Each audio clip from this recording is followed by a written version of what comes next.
विश्वनाथ गणधामी तत्कालदर्श कैलाश विनाशी भगवान शिव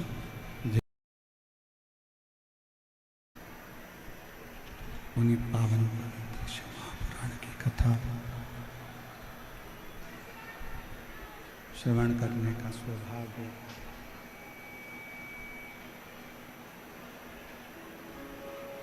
बाबा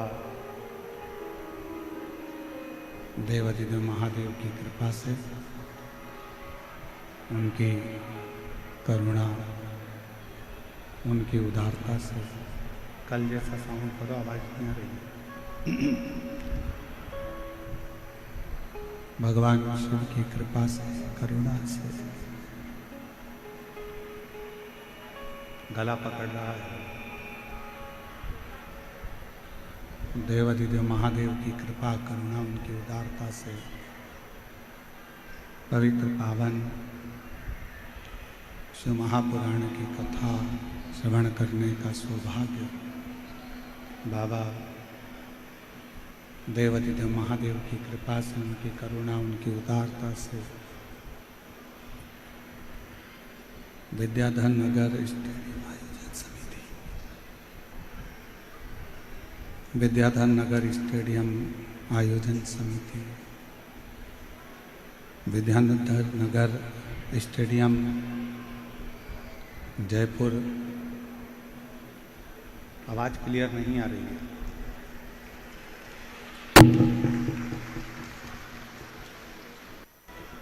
विद्याधर नगर स्टेडियम आयोजन समिति, राजस्थान, जयपुर राजस्थान की इस पवित्र पावन भूमि से, पवित्र पावन धरा से शिव महापुराण की कथा श्रवण करने का सौभाग्य बाबा देवाधिदेव महादेव की कृपा से, उनकी करुणा, उनकी उदारता से श्रवण करने का। बेस ज़्यादा हो गया है, बेस कम करो, आवाज़ क्लियर आना चाहिए। इको कम करो, बेस कम करो। भगवान शिव की कृपा से, उनकी करुणा, उनकी उदारता से ये पवित्र पावन शिव महापुराण की कथा बाबा देवाधिदेव महादेव की कृपा से श्रवण करने का सौभाग्य जयपुर राजस्थान की इस पवित्र धरा पर आप और हमको प्राप्त हुआ है। बड़े भाग्यशाली हैं सभी शिव भक्त भगवान शंकर की जो अनुपम कथा को श्रवण करने के लिए विराजमान हैं, बैठे हैं। कथा मंडप में विराजमान सभी संत, साधु, गुरुजन, तपस्वी जन, साधक, उपासक जो इस पवित्र पावन कथा का रसपान करने के लिए, श्रवण करने के लिए विराजमान हैं और इस पवित्र पावन कथा को श्रवण करने के लिए बैठे हैं। कथा मंडप में ही विराजमान सभी श्रोता भाई बहन जो भगवान शिव की कथा को, आनंद को ग्रहण करने के लिए आए हैं। विद्याधर नगर स्टेडियम आयोजन समिति, कार्यक्रम संयोजक रंजन शर्मा, मारुति कास्टिंग, सहयोगी अंबर विलास, आलोक जी अग्रवाल, भेरू ग्रुप, श्री अनिल जी संत, मुख्य यजमान श्री बजरंग लाल अग्रवाल जी, श्री सुधीर जी अग्रवाल जी, अग्रवाल परिवार, जयपुर राजस्थान। एक बार सभी यजमान परिवार के लिए जोरदार ताली बजाकर स्वागत, वंदन, अभिनंदन।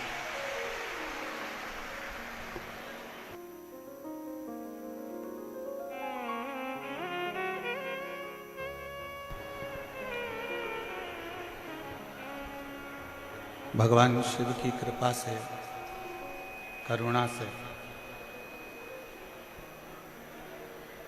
आप और हम सब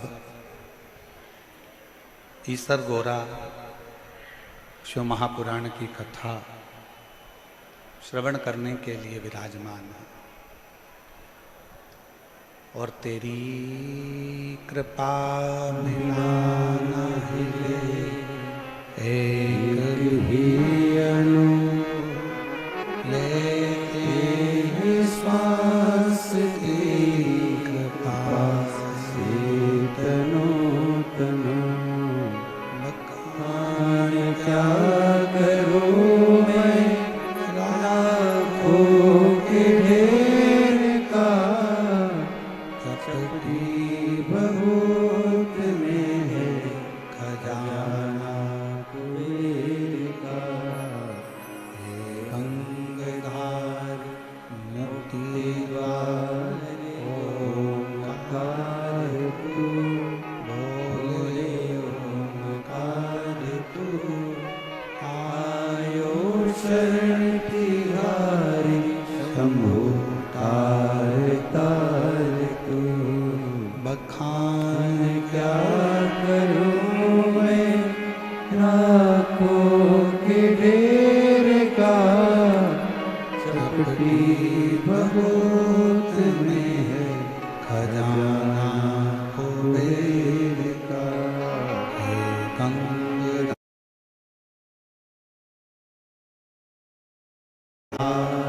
मुक्ति द्वार ओंकार तू भोले ओंकार तू आयो शरण तिहारी शंभु तार तार तू। भगवान की कृपा से, उनकी करुणा, उनकी उदारता से ये पवित्र कथा आप और हमको श्रवण करने का सौभाग्य प्राप्त हुआ है। बैसाख का महीना है और इस बैसाख के महीने में पवित्र शिव महापुराण की कथा कहीं ना कहीं भगवान देवाधिदेव महादेव की कृपा से ही आप और हमको प्राप्त हुआ।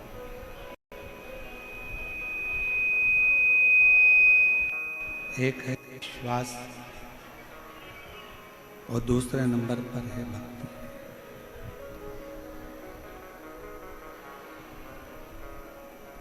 जब भक्ति और विश्वास का संगम होता है तब कहीं जाकर भगवान देवाधिदेव महादेव का दर्शन होता है। विश्वास किसको कहते हैं? भरोसा किसको कहते हैं? विश्वास किसको कहते हैं? दृढ़ता किसको कहते हैं? जैसे पति पत्नी जहाज में जा रहे हैं और जहाज पानी में डूबने वाला है,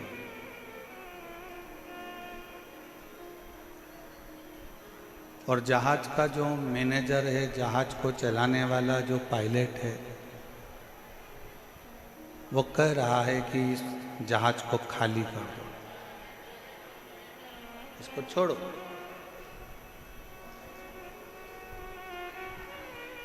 पत्नी ने अपने पति से कहा, पत्नी ने अपने पति से जाकर निवेदन करा,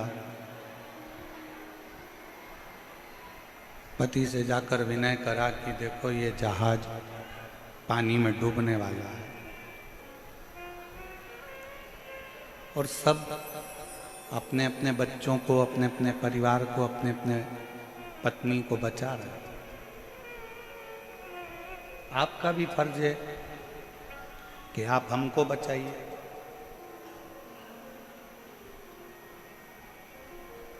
पति समुद्र की लहरों का आनंद ले रहा था।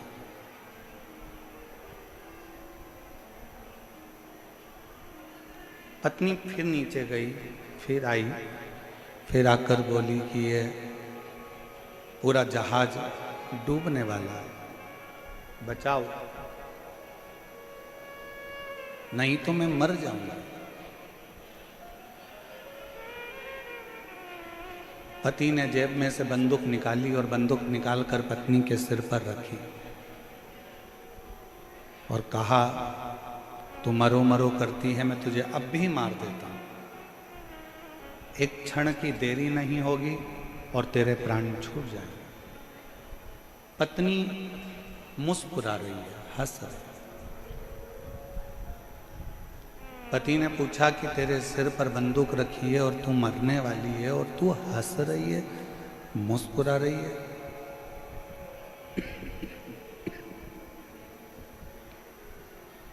क्यों?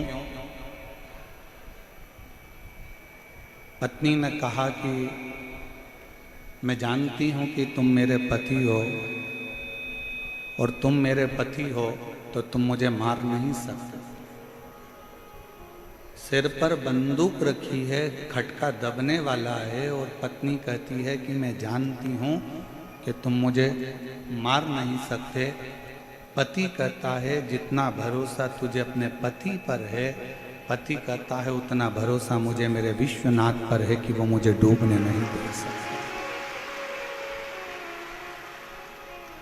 और शंभु शरणे मांगू घड़ी रे, दुख काटो दया करी दर्शन आपो। एक विश्वास के साथ, एक भरोसे के साथ, एक दृढ़ता के साथ जब हम भगवान का भजन करते हैं तो उस समय पर यह ना सोचें कि भगवान हमारे सामने नहीं है, ईश्वर हमारे सामने नहीं है।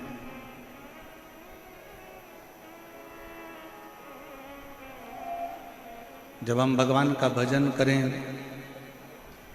उस समय पर हमारा बुद्धि, हमारा चित्त, हमारा मन ये होना चाहिए कि मेरा शंकर मेरे गाए हुए भजन को सुन रहा है, मेरा शंकर मेरी बोली हुई बात को सुन रहा है, मेरा शंकर मेरे शब्दों को श्रवण कर रहा है। ये विश्वास अपने भीतर होना चाहिए।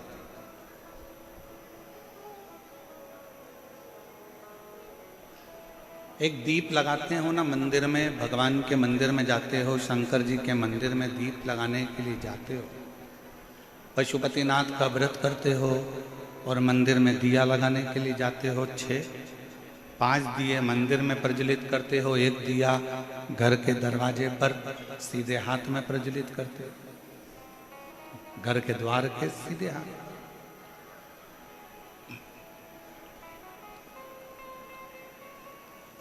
एक एक दिए को जब हम मंदिर में प्रज्वलित करते हैं, 5 दिए, उस समय पर हमारा चित्त, हमारा मन शंकर भगवान के चरणारविंद में होना चाहिए। पड़ोसन क्या कर रही है, रिश्तेदार क्या कर रहे हैं, नातेदार क्या कर रहे हैं, कुटुंबी क्या कर रहे हैं, कोई मंदिर में आकर क्या कर रहा है, उससे हमको मतलब नहीं होना चाहिए। कथा सुनने के लिए आए हो, कहाँ बैठे हो, किस जगह पर बैठे हो, नहीं मिली जगह बाहर बैठे हो, ये मत सोचो कि मुझे कथा पंडाल के अंदर ही जाना है। मुझे तो मेरे बाबा की वाणी, मेरे बाबा का शब्द मेरे कानों में पड़ गया और मैंने अपने जीवन में उतार लिया और मुझे मेरा बाबा मिल गया। इससे बढ़कर कुछ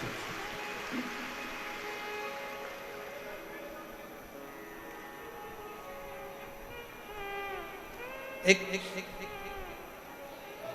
प्रथम भक्ति संतन कर संगा और दूसरी रति मम कथा प्रसंग। पहले नंबर की भक्ति ही यही है कि सत्संग किया जाए, संतों का सानिध्य किया जाए, भगवान की ये विरल भक्ति को धारण किया जाए।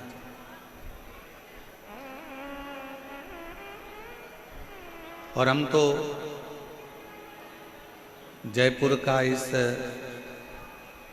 विद्याधर नगर स्टेडियम को देखकर आज हम पूरे जयपुर और जयपुर के आसपास के क्षेत्रवासियों से निवेदन करना चाहेंगे कि पंडाल में और पंडाल के आसपास में जगह नहीं है, कृपया आप लोग अपने घर से ऑनलाइन शिव पुराण की कथा को, ईसर गोरा कथा को श्रवण करें। प्रशासन बहुत अच्छी तरह से कार्यक्रम को संभाल रहा है, ऐसा नहीं है कि प्रशासन नहीं संभाल रहा। समिति बहुत अच्छी तरह से संभाल रही है, पर आप सब जानते हैं कि 10 लोगों के मेहमान की व्यवस्था करी जाए और 150 आ जाए तो थोड़ी सी व्यवस्था गड़बड़ा जाती है। इसलिए जितने लोग बाहर से आने वाले हैं और जितने लोग जयपुर के हैं, हम उनसे कहेंगे अपने अपने घर में मोबाइल चालू कर लो, लाइव आस्था चैनल चालू कर लो, आसन लगाओ। जैसे आप इस विद्याधर नगर स्टेडियम में कथा सुनते हो, वैसे ही अपने घर पर बैठकर बाबा की कथा का रस तत्व ग्रहण करो, जिससे तुम्हें उस कथा का आनंद अपने आप प्राप्त।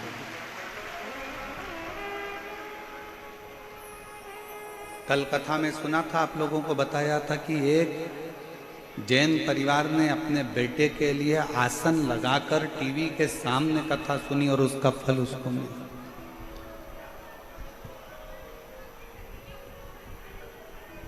स्टेडियम की भी एक कैपेसिटी होती है और उस स्टेडियम के आसपास की भी एक कैपेसिटी होती है, पर शायद जयपुर में ये सोचा ही नहीं गया होगा कि इतना भीड़, इतनी पब्लिक क्या शिव महापुराण की कथा के इतने स्नेही, इतने प्रेम करने वाले शंकर के बसते हैं, जो भगवान शंकर की कथा में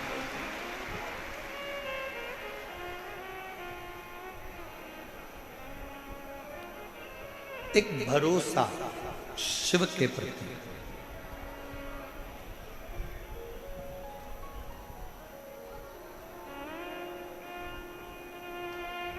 भगवान के पास में सारे अस्त्र हैं,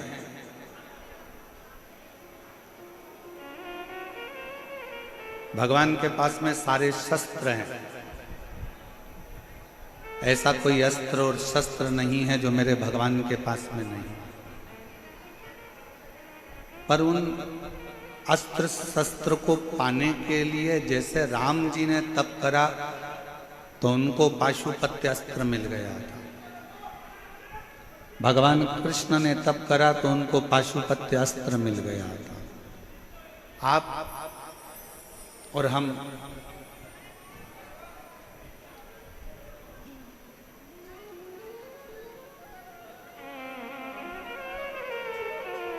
नहीं, एक दिन ये के लिए सोफा या कुर्सी लगवा, सोफा लगवा।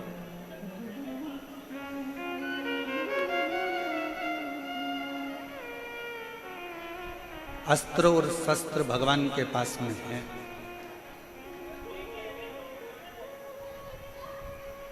और भगवान के पास में जब सारे अस्त्र शस्त्र हैं तो बस भगवान से अस्त्र शस्त्र, जैसे राम जी ने तप करा, साधना करी, जैसे भगवान कृष्ण ने तप साधना करी और अस्त्र शस्त्र प्राप्त किया। आज कलयुग में, कलिकाल में आप और हम इतना तप और साधना नहीं कर सकते कि भगवान से अस्त्र शस्त्र प्राप्त कर सकें। सतयुग में तप साधना से, आराधना से, यज्ञ से, त्रेता में, द्वापर में अस्त्र शस्त्र प्राप्त करे जा सकते थे, पर कलयुग केवल एक ऐसा है, इसमें आप भगवान से अस्त्र शस्त्र भले प्राप्त ना कर सकें, पर अगर दिल से भगवान की अगर भक्ति करोगे तो अस्त्र शस्त्र मिले कि ना मिले उसकी गारंटी नहीं, पर दिल से अगर शिव की भक्ति करी तो एक दिन महादेव जरूर प्राप्त हो। एक दिन भगवान जरूर मिले, एक दिन भगवान जरूर प्राप्त हो।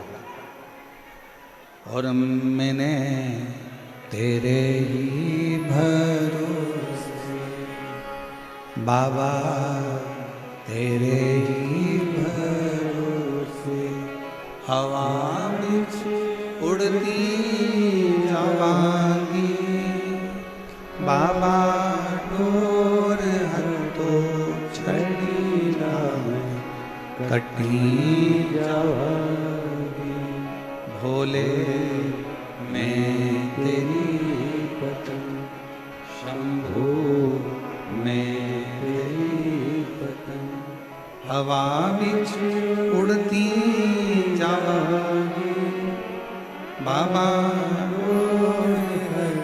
हमारे बीच में पूर्व सांसद श्री रामचरण बोहरा जी पधारे हैं, एक बार जोरदार ताली बजाकर उनका स्वागत।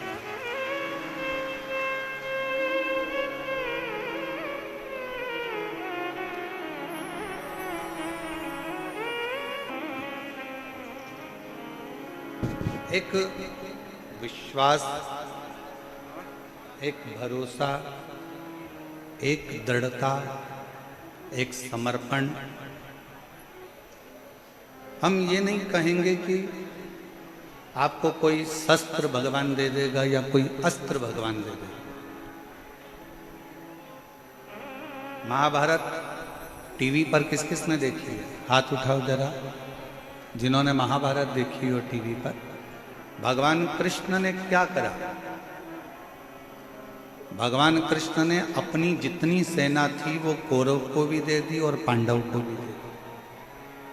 पांडव को तो कुछ मिला नहीं था, केवल कृष्ण ही मिले थे। जितनी सेना थी सारी की सारी सेना कौरवों को दे दी,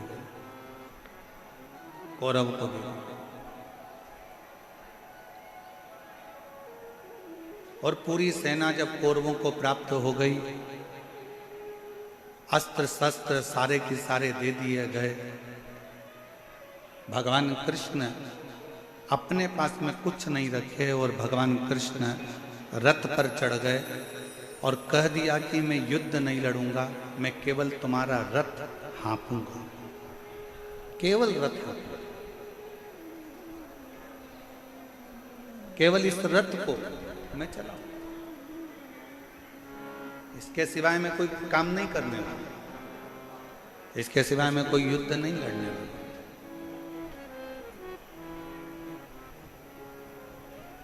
भगवान का काम यही है। भगवान कभी नहीं कहता कि मैं तुम्हें सोना निकाल कर दे दूंगा, भगवान कभी नहीं कहता कि मैं तुम्हारे बहुत सारा धन निकाल कर दे दूंगा, भगवान कभी नहीं कहता कि मैं तुम्हें संपदा ला कर दे दूंगा। और दुनिया में कोई ऐसा बाबा पैदा नहीं हुआ, दुनिया में कोई ऐसा महाराज पैदा नहीं हुआ तुम्हें गड़ा हुआ धन निकाल कर दे देगा। भगवान कृष्ण गीता में वर्णन कर दिया अर्जुन से कि अर्जुन युद्ध तुझे लड़ना है, कर्म तुझे करना है, मैं केवल मार्गदर्शन करूंगा। और यह पक्का है अगर तू मेरे मार्गदर्शन पर चलेगा तो इन कौरवों के युद्ध में तुझे विजय प्राप्त करा कर रहा। आप मेहनत ही ना करो और कहो कि मैंने तो अपनी पत्रिका दिखाई है, अपना हाथ दिखाया है, ज्योतिषों से पूछा है कि मेरे जीवन में तो दुख ही दुख है। अरे महाराज, थोड़ी मेहनत तो करो, थोड़ी कर्म की जागरूकता तो रखो, थोड़ा परिश्रम तो करो। और जब आपकी मेहनत, आपका परिश्रम जब आप करेंगे, आपका कर्म आप करेंगे तो उसका फल मिलेगा।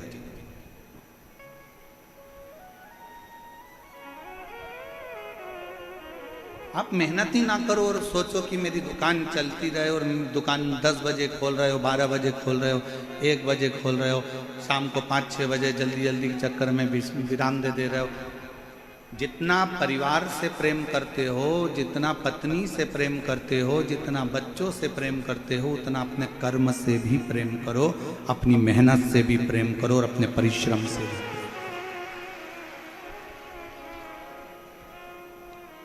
भगवान विष्णु, भगवान नारायण का दर्शन आप करेंगे, भगवान ब्रह्मा जी का दर्शन आप करेंगे, भगवान राम जी का दर्शन आप करेंगे, भगवान कृष्ण का दर्शन आप करेंगे, भगवान शंकर का आप दर्शन करेंगे। सारे देवताओं के दर्शन को उठाकर देखिएगा, ब्रह्मा जी कमल के पुष्प के ऊपर बैठे हैं। ब्रह्मा जी कमल के पुष्प पर बैठे हैं। भगवान विष्णु शेषनाग की सैया पर विश्राम कर रहे हैं। पर केवल एक भगवान देवाधिदेव महादेव को ना तो आप सिंहासन पर बैठे हुए देखोगे, ना कभी शंकर भगवान को आप राज सिंहासन पर बैठे देखोगे, ना आप कभी शंकर भगवान को मखमल के कालीन पर बैठे देखोगे, ना भगवान शंकर को आप कभी कोई सैया पर बैठे हुए देखोगे, कभी ना भगवान शंकर को किसी कोमल वस्तु पर बैठे हुए देखोगे। भगवान शंकर को हमेशा कैलाश पर बैठे हुए देखोगे या मंदिर में शिवलिंग के रूप में, पाषाण के रूप में आप विराजमान देखो। वहां ना कोई सैया है, वहां ना कोई कमल का पुष्प है, ना वहां कोई कोमल वस्तु है।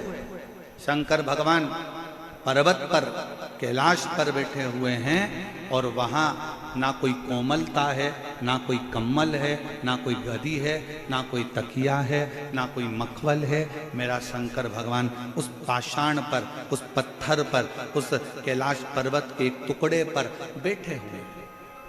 क्यों? भगवान शंकर की कथा कहती है कि भगवान शंकर ये दिखाना चाहते हैं कि कर्म के प्रति जागरूक रहना।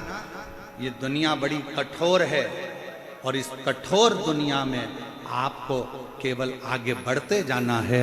यहाँ विश्राम का समय नहीं है, यहाँ कर्म की लगनता में आगे।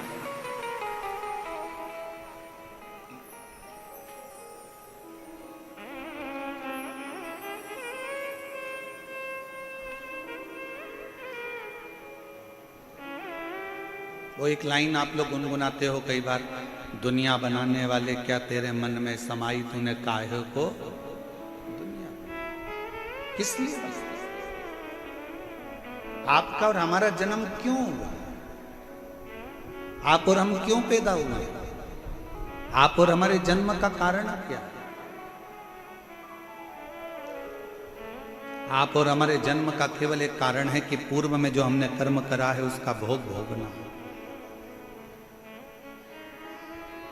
उसका भोग भोगना। एक महिला ने पत्र लिखा है, उस पत्र में उसने लिखा है कि मेरी शादी हुई, 5 साल मैंने बच्चे के लिए इंतजार करा, फिर डॉक्टरों को दिखाना प्रारंभ करा, ऐसे मिलाकर 10 साल निकल गए। कितने वर्ष निकल गए? जम के बोलो जरा। 10 साल। 10 साल निकलने के बाद फिर आस छोड़ दिल्ली गई दिखाने के लिए, जयपुर गई दिखाने के लिए, बेंगलोर भी में गई, मुंबई भी में गई, टेस्ट बेबी भी करवाया। 15 साल ऐसे निकाल। कितने साल निकल गए? 15। फिर आज छोड़ दी। चलते चलते 20 साल निकल गए। 20 साल निकलते निकलते घर के लोग ताना देते कि तू तो बांझ है, तुझे औलाद नहीं हो सकती,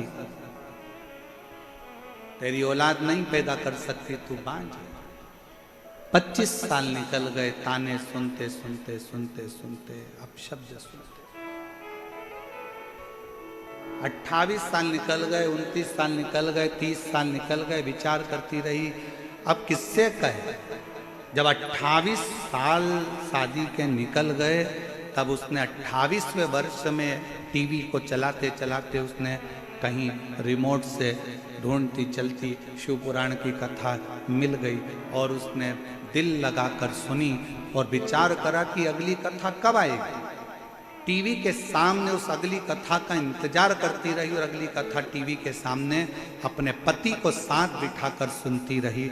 शिव मंदिर जाती रही, शंकर के मंदिर में जाकर झाड़ू पोछा करने लगी कि अब मुझे 28 साल निकल चुके हैं, औलाद नहीं हो रही है और अब आप मुझे संभालो। तब शिव की कृपा ऐसी हुई कि 28 साल के बाद पशुपति व्रत का चौथा व्रत था और उसका गर्भ ठहर गया और 30 साल के बाद 28 से 30 साल के बाद उसके घर औलाद। पत्र देखिए,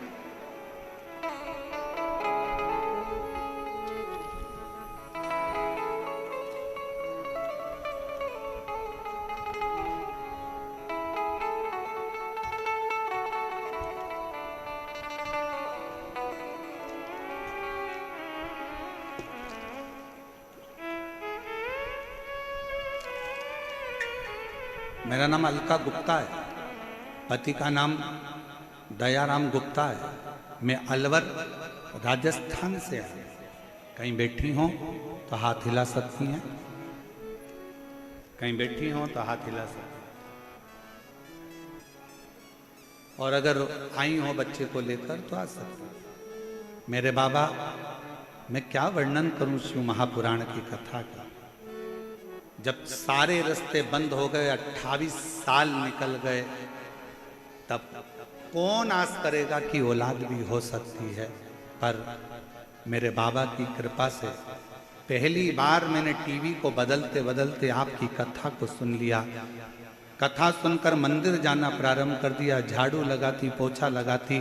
आपने ऑनलाइन पार्थिव शिवलिंग का पूजन कराया, वो करा, पशुपति व्रत करा और पशुपति व्रत का ऐसा प्रभाव बना कि बाबा पशुपति नाथ ने मुझे जून 2024 में 5वां ही पशुपति व्रत हुआ था और बाबा की कृपा से मुझे पुत्र रत्न की प्राप्ति 28 साल 28 वर्ष। अब विश्वास, भरोसा, दृढ़ता, आपकी भक्ति, दो चीजें मूल है कि विश्वास और एक भक्ति, दो।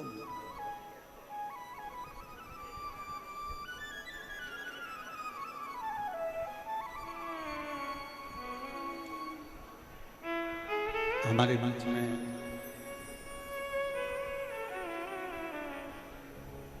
माननीय विधायक महोदय जी भी और साथ में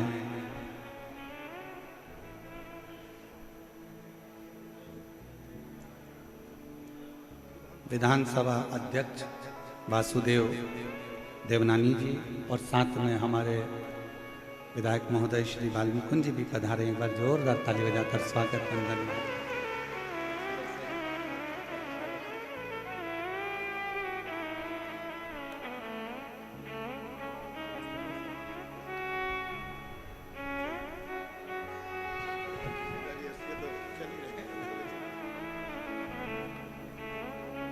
एक बार जोरदार ताली बजाएं।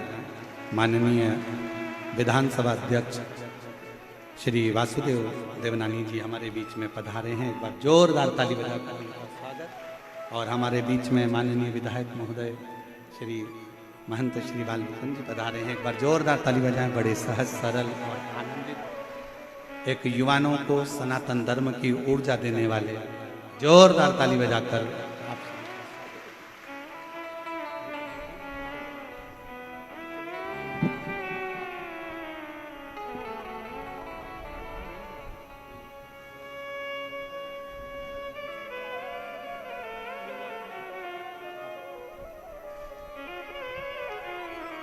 और शंभो शरणे पड़ी मांगो घड़ी घड़ी दुख काटो दया करीने दर्शन आपो।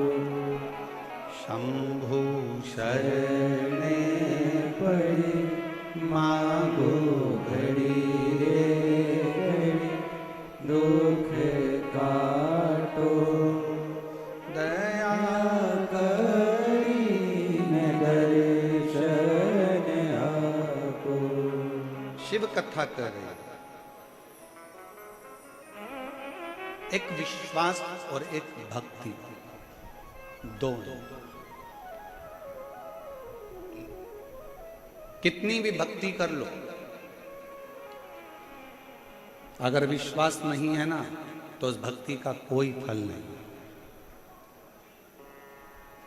दुनिया की चाहे कितनी भी भक्ति करो, माला पकड़ कर बैठ जाओ, भजन करने बैठ जाओ, तुम्हारा मन करे वो करो, मंदिर चले जाओ, देवालय चले जाओ, शिवालय चले जाओ, तुम दुनिया की सारी भक्ति कर लो, पर जब तक तुम्हारे दिल में भगवान के प्रति विश्वास नहीं होगा तब तक भक्ति का कोई फल नहीं होगा। पहले नंबर पर है विश्वास। सबसे पहले नंबर पर है आपका विश्वास, आपका भरोसा, आपका विश्वास। अब कितना विश्वास आप परमात्मा पर करते हो ये आपके ऊपर निर्भर करता है।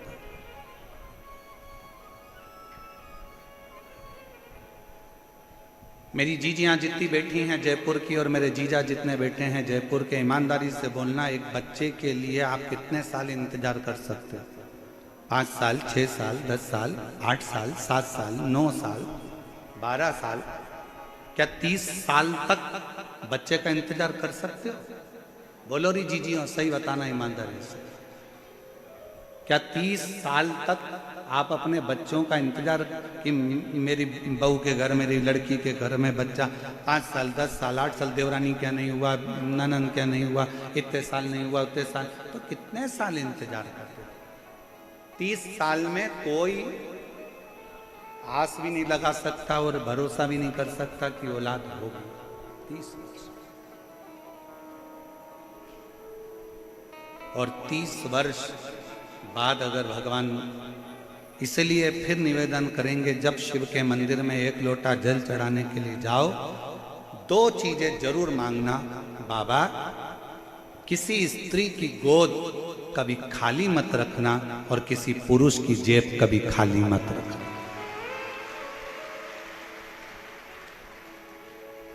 ना स्त्री की गोद खाली हो, ना पुरुष की जेब खाली हो। स्त्री की गोद खाली रहती है तो उसको ताना दे देकर मारा जाता है। घर में लड़की का जन्म हो जाता है तो लोग ताना दे देते हैं। अभी तो पढ़ा लिखा जमाना है तो लोग ताना दे देते हैं कि लड़की हैं, 2 लड़की हैं, 3 लड़की हैं, लड़का नहीं है, ये नहीं है। इतना ताना सुना जाता है, इतना ताना सुना जाता है जिसका वर्णन नहीं। और देखा जाए,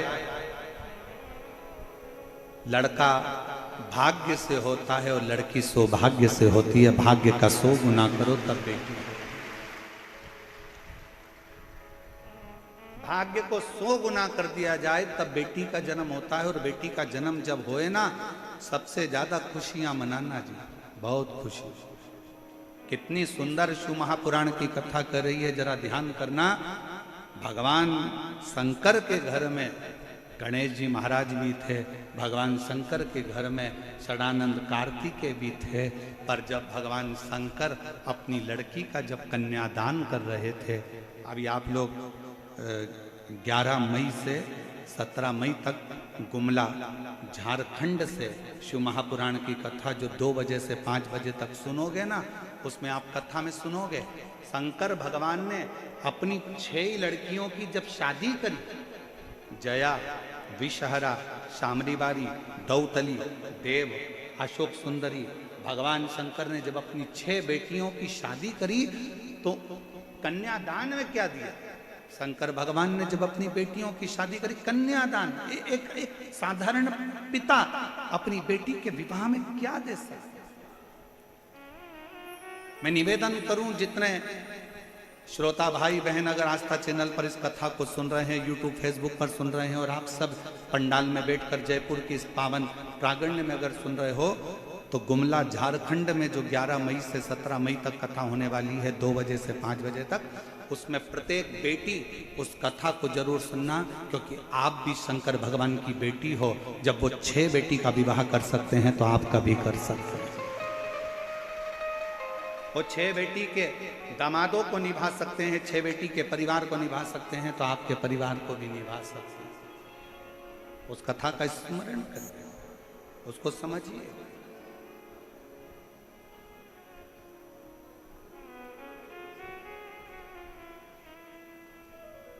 बेटा भाग्य से है और बेटी भाग्य को भी 100 गुना कर लो तो सौभाग्य से। और कितना कितना कहे शिव महापुराण की कथा।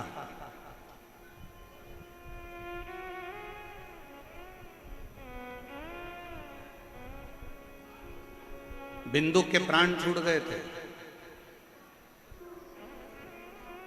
गलत कर्म करते करते मरा था, इसलिए प्रेत की योनि में चले गए। चंचुला देवी को मन में आया कि मेरे पति को मोक्ष नहीं मिला, मोक्ष नहीं। कैसे मालूम पड़ेगा कि आपके जीव को मोक्ष नहीं मिला? ब्राह्मणों ने कहा कि पिंडदान करो तो पिंडदान करा, ब्राह्मणों ने कहा तर्पण करो तो तर्पण किया, ब्राह्मणों ने कहा कि तिलांजलि करो तो तिलांजलि करी। इसके बाद में भी पितृदोष रह गया, उसके बाद में भी वो प्रेत की योनि में पड़ गया, तो क्या करे?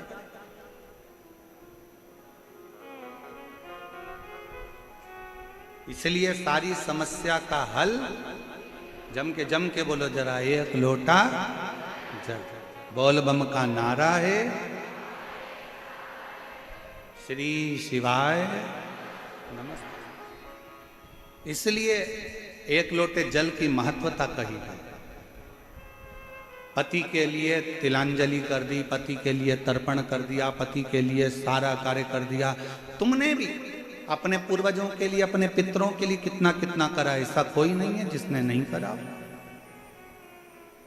कोई ने ब्राह्मण का भोजन कराया, कोई ने कुछ कराया, कोई ने कुछ कराया। उसके बाद भी अपनी पत्रिका लेकर जाओ, हाथ दिखाने जाओ तो भी लोग कह देंगे पितृ दोष है, इसलिए तकलीफ भोग रहे हो।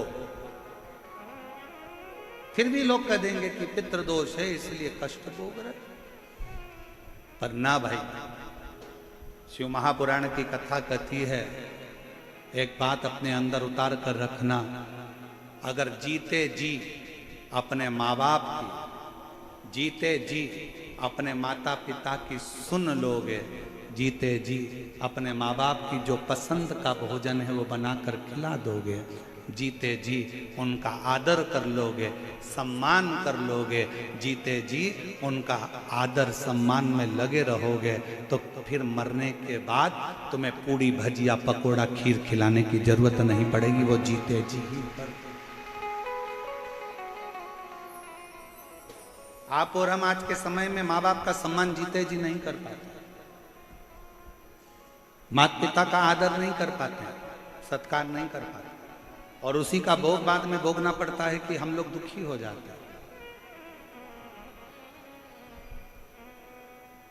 वो कितना सुंदर गीत किसी ने गाया है, कभी प्यासे को पानी पिलाया नहीं, बाद अमृत पिलाने से, जम के बोलो जरा, अमृत पिलाने से, कभी गिरते हुए को उठाया नहीं, बाद आंसू बहाने से क्या करूं? मैं मंदिर गई, पूजा आरती की,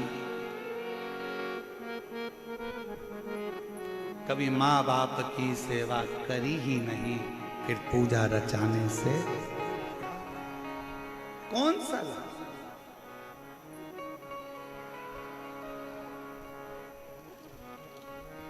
और जो एक धर्म पत्नी का फर्ज है, एक धर्म पत्नी का जो कार्य था वो धर्म पत्नी ने करा। चंचुला ने अपने पति के लिए, बिंदु के लिए जो कर सकती थी सब करा। उसके बाद भी उसका पति प्रेत की योनि से नहीं छूटा। उसके बाद भी नहीं छूट पाया। सिंहासन पर बैठो, कुर्सी पर बैठो, पद पर बैठो, प्रतिष्ठा पर बैठो, मना नहीं है, पर उसके साथ तुम एक मानव भी हो, तुम्हारे अंदर एक मनुष्यता है। जब पद, प्रतिष्ठा, कुर्सी, सिंहासन जब हमारा चले जाता है, एक सरकारी नौकरी करने वाला भी एक दिन जब रिटायर हो जाता है, और वो सरकारी नौकरी करने वाला जब ऑफिस में अपनी कुर्सी पर जाकर बैठता है तो लोग मना कर देते हैं, अब तुम रिटायर हो गए हो, चलो यहाँ से, अब तुम्हारी नहीं चलेगी।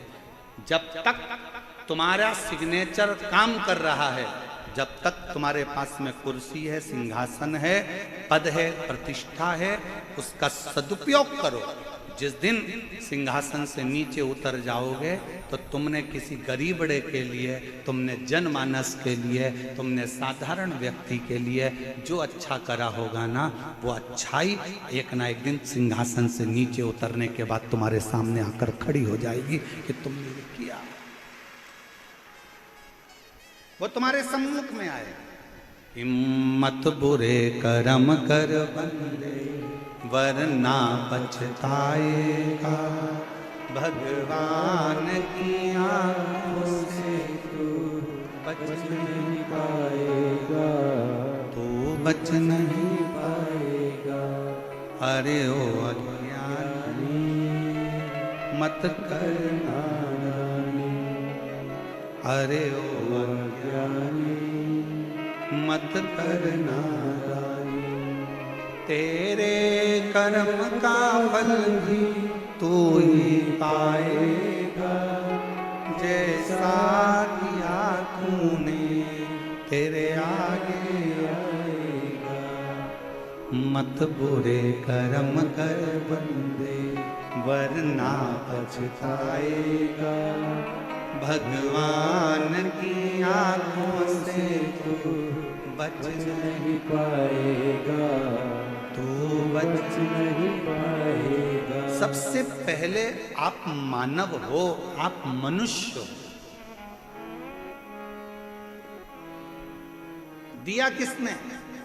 आपकी लगन ने, आपकी मेहनत ने, आपके परिश्रम ने, आपके कर्म ने आपको सिंहासन पर ले जाकर बिठा दिया। आपकी लगनता ने बिठाया है, आपके परिश्रम ने बिठाया। कल कथा में एक बात कही थी, भेरू नाम के बहुत सारे लड़के होंगे, लीलाबाई नाम की बहुत सारी महिलाएं होंगी, एक ही दिन जन्मे होंगे, एक ही वार को जन्मे होंगे, एक ही तिथि को जन्मे होंगे, एक ही समय में जन्मे होंगे। भारत की भूमि पर ही क्या पूरे विदेश में एक घड़ी में, एक पल में लाखों बच्चे, हजारों बच्चे एक दिन में जन्म लेते हैं। पर ईमानदारी से बोलो, सबका भाग्य एक जैसा होता है क्या? जम के बोलो जरा। नहीं, एक जैसे नाम वाले ढेर होंगे, एक जैसे नाम वाले बहुत होंगे, पर सबका भाग्य उसी समय पर जन्मा था तो इसको भी फिर ऊंचे सिंहासन पर बैठना था। मालूम पड़ा उसी पल, उसी घड़ी, उसी क्षण में जन्मा है जिस समय पर तुम जन्मे हो। उसके बाद तुम सिंहासन पर बैठे हो, वो धक्के खा रहा है, वो झोपड़े में पड़ा है, वो कहीं छोटा मोटा काम कर कर अपनी जिंदगी जी रहा है। क्यों? पूछो किसी से कि वो सिंहासन पर बैठ गया जो सोमवार को जन्मा, 12 बजे जन्मा, वो भी 12 बजे जन्मा, वो भी सोमवार को जन्मा, वो भी 3 तारीख को, वो भी 3 तारीख को, वो भी नक्षत्र में, वो भी नक्षत्र में, वो भी घड़ी में, वो भी घड़ी में, सब एक साथ जन्मे। तो फिर एक सिंहासन पर बैठ गया और एक धक्के खा रहा है। उसका कारण क्या है? अर्थात शास्त्र कहता है समय नहीं, तुम्हारा पूर्व का किया गया कर्म तुम्हें सिंहासन पर पहुंचाया है, और तुम्हारा पूर्व का किया गया कर्म तुम्हें नीचे लाकर छोड़। नाम एक जैसा है, समय एक जैसा है, घड़ी एक जैसी है, पल एक जैसा है, सब कुछ एक जैसा है, पर आपका कर्म, कर्म मूल है। हम फिर निवेदन करेंगे, शंकर के मंदिर में जल चढ़ाने से पहले तुम्हारे अंदर विश्वास होना चाहिए, और विश्वास के साथ में तुम्हारी लगनता होना चाहिए। तुमने सोच लिया कि मैं सीए बनूंगी, अब भले एक बार फेल हो गई कोई बात नहीं, एक बार एक सेम नहीं निकला कोई बात नहीं, दूसरा नहीं निकला कोई बात नहीं, मेहनत कर, परिश्रम कर, खूब पढ़, खूब अध्ययन कर, जितना परिश्रम कर सकते हो उतना करिए, रात दिन एक कर दो, अच्छी से अच्छा अध्ययन करो, जितनी अच्छी कोचिंग कर सकते हो उतनी अच्छी कोचिंग करो, और अपने अंदर विश्वास पैदा करो कि मैं सीए बनकर रहूंगी, मैं डॉक्टर बनकर रहूंगी, मैं कलेक्टर बनकर रहूंगी। तो एक दिन कलेक्टर के सिंहासन पर तुम बैठो। अब तुम अंदर से टूट गए, मैं मम्मी मेरा एक सेम नहीं निकला, अब मैं एग्जाम नहीं दूंगी। क्यों नहीं दोगी? करो मेहनत, करो, एक पत्र देखिए,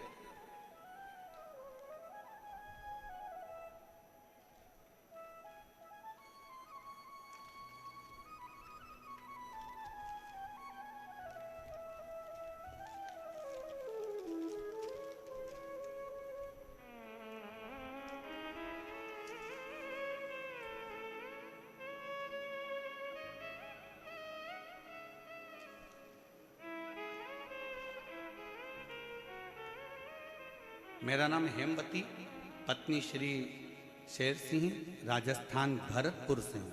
मेरा मोबाइल नंबर ये है, पत्र को एलईडी पर पढ़ सकते हो, आस्था चैनल पर भी पत्र को पढ़ सकते हो। मेरा नाम ये है, मेरा मोबाइल नंबर ये है। एक लोटे जल का मैं क्या वर्णन करूं गुरुदेव, पूरे विश्वास के साथ कहती हूँ, पंडाल में बैठकर कथा सुनने का क्या फल है। कोई मुझसे पूछे, गुरुजी मैंने पहली कथा कोसी में सुनी, दूसरी कथा 2024 में सीहोर में सुनी। सीहोर अपने बेटे को लेकर गई थी। मेरे 2 बेटे हैं, दोनों की नौकरी नहीं थी, दोनों हताश होकर पड़ गए थे। दोनों के मन में आ गया था कि हम गवर्नमेंट जॉब नहीं कर सकते, हमारी सरकारी नौकरी नहीं लग सकती। मैंने अपने बेटों से कहा, सीहोर वाला महाराज कहता है मेहनत को 4 गुना कर दो, संघर्ष 4 गुना कर दो, परिश्रम 4 गुना कर दो, रात दिन एक कर दो, और आखिरी में 1 बेलपत्र शिव को शहद लगाकर चढ़ाओ, परिश्रम का फल जरूर मिलेगा। मंदिर जाओ, 1 लोटा जल चढ़ाओ। मेरे दोनों बेटों ने मंदिर जाना प्रारंभ करा, पढ़ना अध्ययन करना प्रारंभ करा, एग्जाम देने के लिए उन्हें अप्लाई करा। आज बाबा के इस प्रांगण में बैठकर छाती ठोक कर कहती हूँ, मेरे दोनों बेटों का गवर्नमेंट जॉब में सिलेक्शन हो गया। मैं दोनों को यहाँ साधुता देती हूँ। मेरा पहला बेटा, मेरे बड़े बेटे का सिलेक्शन राजस्थान पुलिस में हो गया, और दूसरे बेटे का सिलेक्शन CISF में हो गया। मैं दोनों के लिए यहाँ प्रणाम करने, धन्यवाद देने के लिए। आपका विश्वास क्या कहता है? आपका परिश्रम मूल है, आपकी मेहनत मूल है।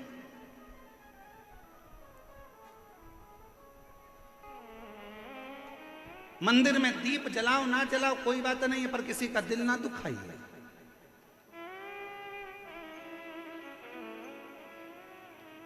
आज हमने कथा में शुरू में क्या कहा आप लोगों को कि अगर पंडाल में जगह नहीं है, प्रशासन अपना कार्य कर रहा है, बहुत अच्छे तरह से संभाल रहा है, समिति भी बहुत अच्छे तरह से संभाल रही है, पर घर में 50 लोगों की व्यवस्था हो और 150-200 आ जाएं तो व्यवस्था गड़बड़ा जाती है। इसलिए निवेदन है, जितने लोग बाहर से आने वाले हैं और जितने लोग कथा के माध्यम से, कथा टीवी के माध्यम से कथा सुन रहे हैं या सोशल मीडिया से सुन रहे हैं, मैं जितने सोशल मीडिया वाले उनसे भी कहूँगा, आप न्यूज़ में डाल दीजिए कि अपने अपने घर में रहकर ऑनलाइन आस्था चैनल पर कथा का रसपान करिए, जिससे अपने जयपुर में ये 7 दिन की कथा पूर्ण आनंद के साथ पूरी हो और ईश्वर गोरा कथा का लाभ सब ले, उसको श्रवण करिए।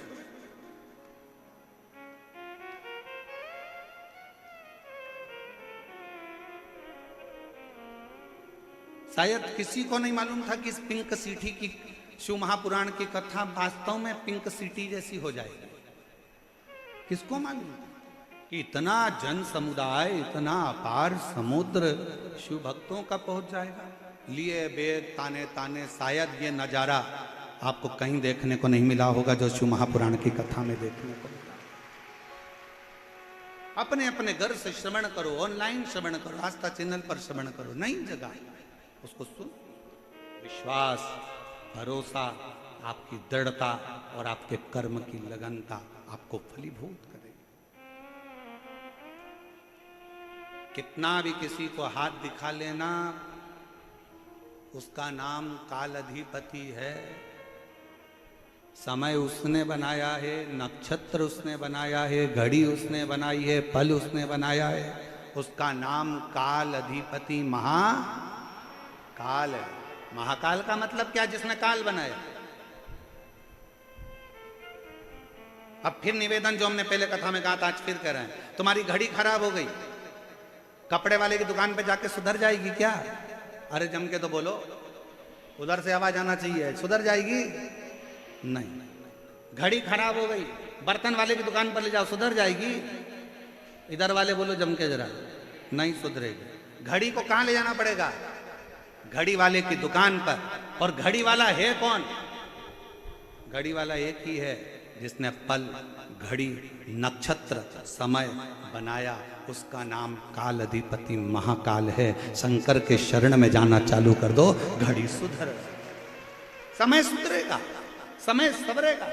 आप शिव के पास जाओ तो सही, आप शंकर के पास 1 लोटा हाथ लेकर गए, मेरा भाग्य देखकर बता दो, इस हाथ में 1 लोटा जल पकड़ाओ, अपने घर से निकलकर शंकर के मंदिर तक जाओ। जितने कदम चलकर तुम शंकर के मंदिर तक जाओगे, जितने कदम चलकर तुम शिव के दरवाजे तक पहुंचोगे, उतने अश्वमेध यज्ञ अपनी जिंदगी में कर लोगे, उतने पाप अपने जीवन के समाप्त कर लोगे और भगवान के करीब में जाओ। तो पहले आप पहुंचे ही नहीं उसके पास में और मन में सोचे हो कोई महाराज ऐसा मिल जाए मुझे नीचे से ऐसी भभूति फेंक दो और हंडा निकाल कर देते। अरे महाराज ऐसा जमाने में कहीं का मिल जाए तो सीहोर वाले महाराज को भी बता देना, हम भी वहीं पहुंच जाएंगे। फिर यहाँ काय को मेहनत करने आएंगे। परिश्रम करिए, कर्म करिए, लगनता रखिए, मेहनत करिए।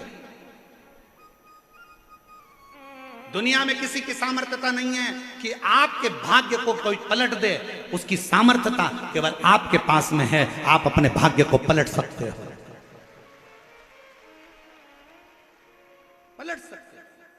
वो शिव है, वो काल अधिपति शंकर है। अपने भक्तों का दुख वो देख नहीं सकता है, दुख नहीं देख सकता है। इसीलिए तो उसने कथा के पहले दिन पानी गिरा दिया, ठंडा कर दिया, दूसरे दिन भी छाया बना कर रखा, तीसरे दिन भी छाया बना कर रखा। वो शंकर है, मेरे सुभक्त रोडों पर बैठे हैं, उसके लिए छाया मुझे करना। कौन करेगा? वो शंकर, वो त्रिकालदर्शी, वो कैलाशी, वो अविनाशी, वो त्रिपुंडधारी, वो त्रिशूलधारी, त्रिनेत्रधारी है। उसके आगे सब शून्य है। वही एक मूल है, वही है।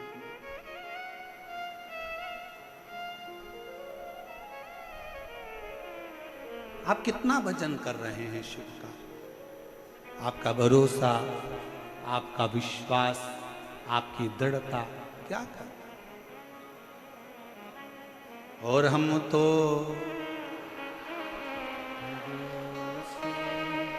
चलते हैं, हम तो बाबा के भरोसे चलते हैं।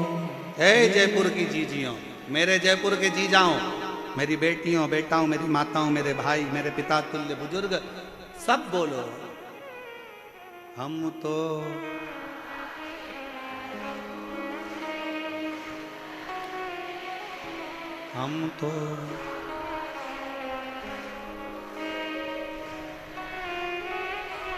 डमरू वाले के भरोसे चलते हैं, काशी वाले के भरोसे चलते हैं। हम तो बाबा के भरोसे चलते हैं। ये दुनिया वाले जलते हैं, दुनिया वाले जलते हैं। काशी वाले के भरोसे चलते हैं। हम उसके शरणागति में पड़ जाए। चंचुला देवी का चित्त, चंचुला देवी ने सारा अनुष्ठान कर दिया पर पति को प्रेत योनि से मुक्त ना कर पाई, मुक्त ना कर पाई। पूरी सामर्थ्यता चंचुला देवी ने जो बन सका सब कर दिया। आखिरी में गोकर्ण क्षेत्र में चंचुला देवी पहुंच गई। वहां एक बुजुर्ग बैठा हुआ था। कौन था बूढ़ा? ये शिव महापुराण में वर्णन नहीं किया कि बुजुर्ग कौन था, पर चंचुला देवी गोकर्ण क्षेत्र में जब पहुंची, पहुंचकर वहां भ्रमण करती करती गोकर्ण क्षेत्र में उसकी आंख से आंसू ढल गया, नैनों से नीर बह रहा था, आंसू गिर रहे थे। जब आंसू गिरे, एक बुजुर्ग ने उसको इशारा कर कर बुलाया, आवाज दिया, ए बहन, ए जीजी, ए बहना, इधर तो आओ। बुजुर्ग के पास चंचुला देवी पहुंची, हाथ जोड़ निवेदन करा, बाबा जी आपने मुझे बुलाया, बेटी तुम भूखी लगती हो, कुछ भोजन करोगी? चंचुला देवी ने कहा, बाबा कैसे भोजन करूं, मेरे पति प्रेत योनि में पड़े हैं, उनके लिए मैंने पिंड दे दिया, तर्पण कर दिया, तिलांजलि कर दी, सब कुछ कर दिया, मेरे पति का मुक्ति नहीं हुआ, मोक्ष नहीं हुआ, वो प्रेत योनि से छूटते नहीं है। अरे बेटी क्यों चिंता करती है? क्या तूने कभी काशी का वास करा है? क्या तूने कभी काशी का वास करा है? नहीं, मैं काशी नहीं गई। चंचुला देवी को बाबा ने बिठाया और मुख से बुलवाया। नंदन वन का वो क्षेत्र, काशी को कहते थे नंदन वन, नंदन वन के क्षेत्र का स्मरण करो, चंचुला 5 बार मुख से काशी काशी काशी काशी काशी काशी कहो। चंचुला ने जैसे काशी कहना प्रारंभ करा, मन में काशी बैठ गई और मन में आया कि अब मैं तुरंत यहाँ से काशी जाऊंगी। चंचुला बाबा को प्रणाम करी। कौन आया था मार्गदर्शन करने के लिए, कौन बैठा था? अभी कथा में कहा था भगवान कृष्ण ने युद्ध नहीं लड़ा, भगवान कृष्ण ने सारे शस्त्र दे दिए, सारी सेना दे दी। मैं युद्ध नहीं लड़ूंगा, याद रखना, मैं केवल मार्गदर्शन करूंगा। और शंकर रूपी गुरु होता ही ऐसा है, वो केवल मार्गदर्शन कर कर तुम्हें मंजिल तक पहुंचा देता है, उन्नति की ओर बढ़ा देता है। शिव रूपी गुरु का काम क्या? वो मार्गदर्शन करेगा। एक पत्र है, देखिए,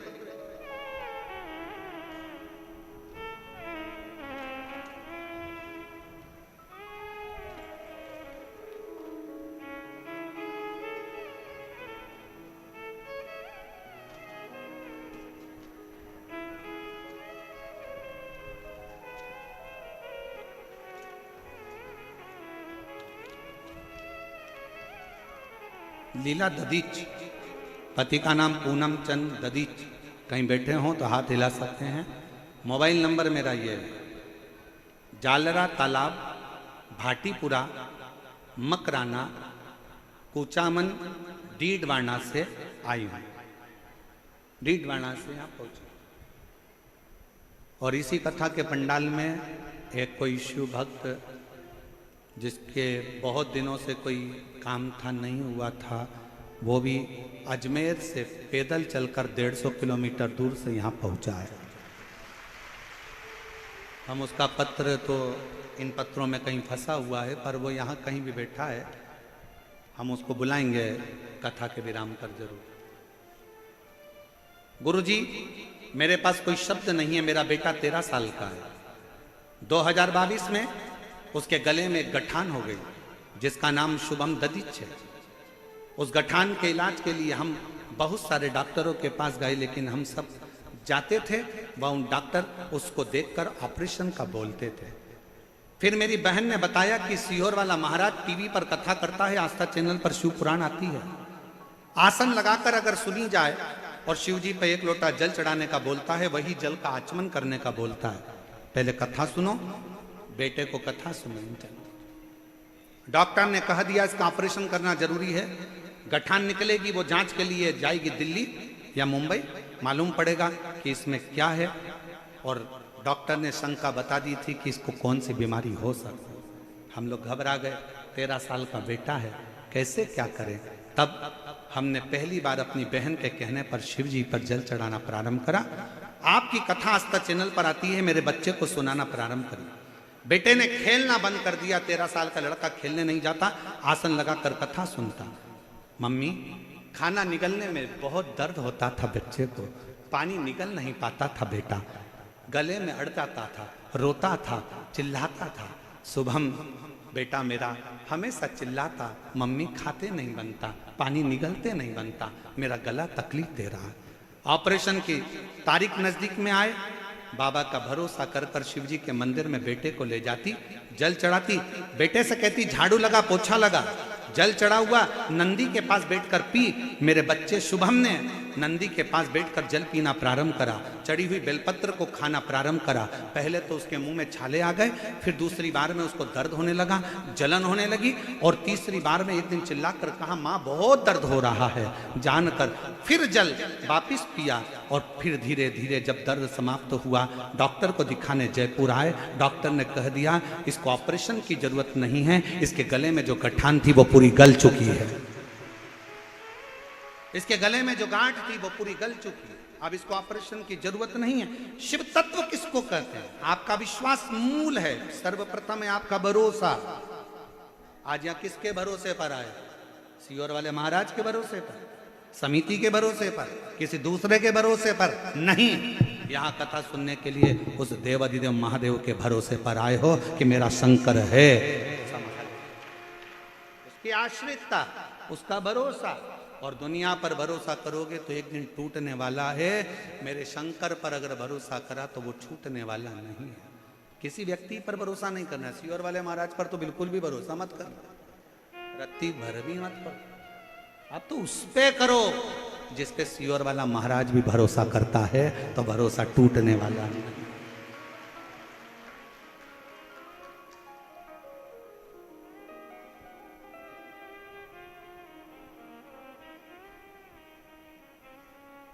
तेरी कृपा का क्या है भरोसा, कब किस पर हो जाए जरा पर कर दो, ओ जरा सी हम पर कर दो। जिस पर भी हो गई। हम गाएंगे नहीं, बैठे बैठे बोलो जरा, तुम्हारी आवाज यहाँ तक आना चाहिए हो। तेरी कृपा का क्या है भरोसा, कब किस पर हो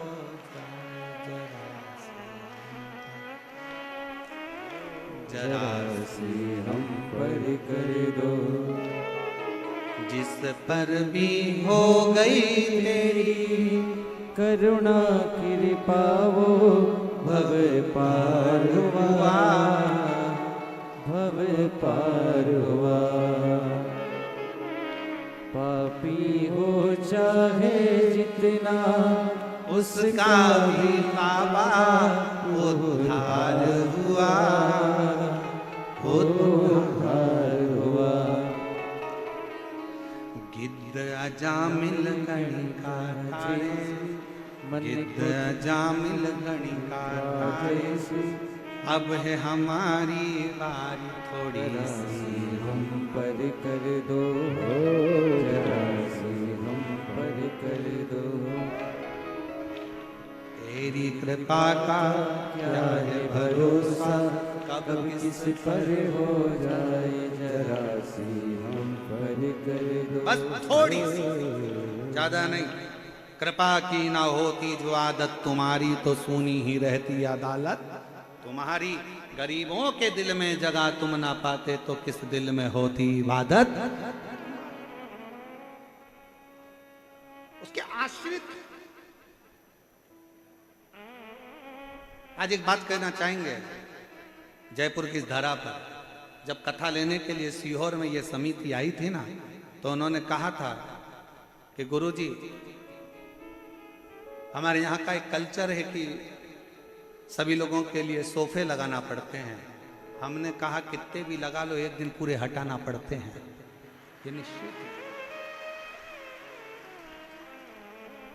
ये कोई दूसरी कथा नहीं। मेरे शंकर भगवान को वीआईपी कल्चर पसंद ही नहीं।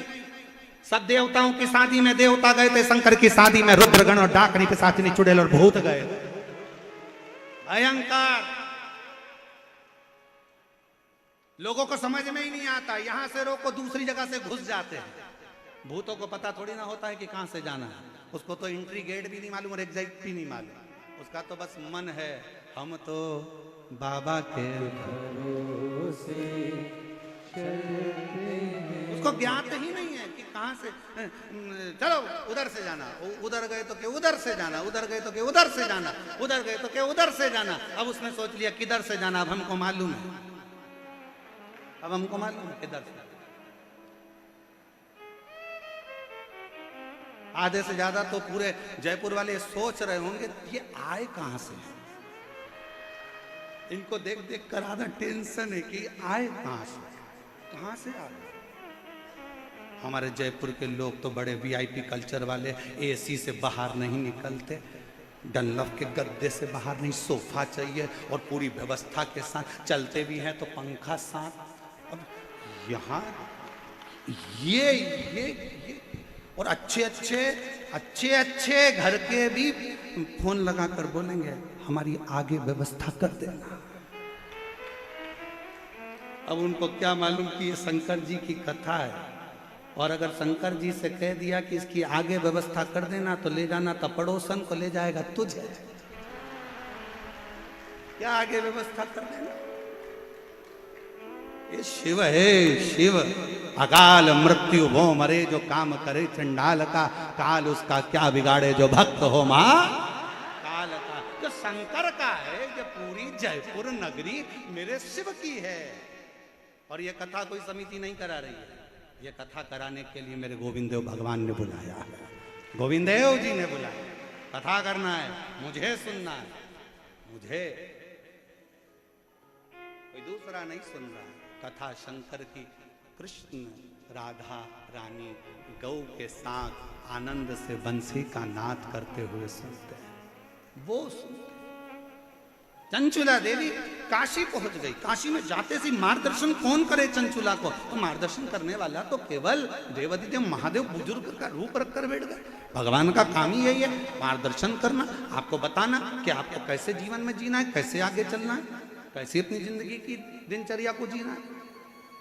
और बहुत ध्यान रखना, आज की कथा भले 1 बजे से 4 बजे तक हो गई, कल की कथा का समय 2 बजे से 5 बजे तक रहेगा, टीवी पर भी और कथा स्थल पर। एक आनंद के साथ जियो, एक आनंद के साथ।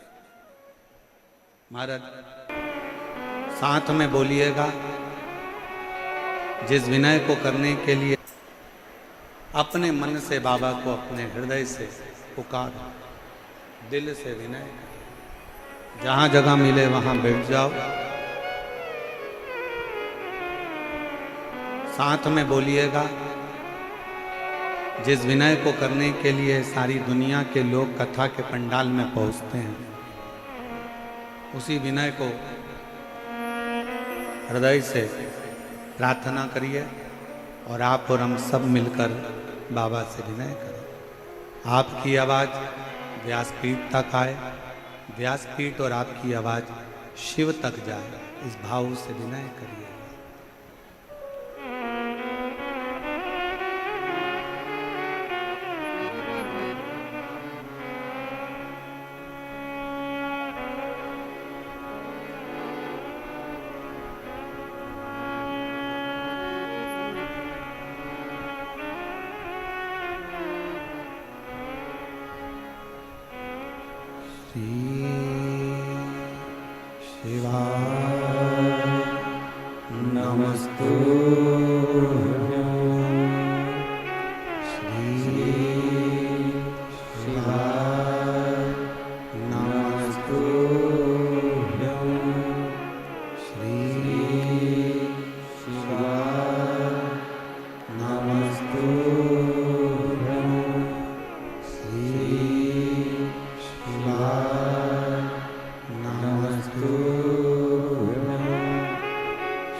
बाबा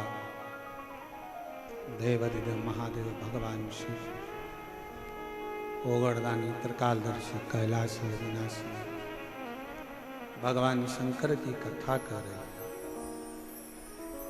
चंचुला देवी ने काशी में प्रवेश किया। एक ब्राह्मण के चरणों में जाकर नमन किया। बाबा, पति प्रेत योनि में पड़ा है, उसकी मुक्ति नहीं, और मैं उसकी धर्म पत्नी हूं, और बड़ी मैं भी कहलाने को तो गलत ही कहलाऊंगी, क्योंकि पापी का संग देवे तो पापन हो जाए। पर आप कृपा करोगे तो जरूर मेरी मुक्ति होगी। चंचूला देवी शिव महापुराण की कथा को श्रवण करने के लिए बैठी थी, और कुछ देर बैठने के बाद वो जब गई, गंगा नदी का जल लेकर माँ गंगा से विनय कर कर आ रही थी कि पांव फिसला, प्राण छूट गए।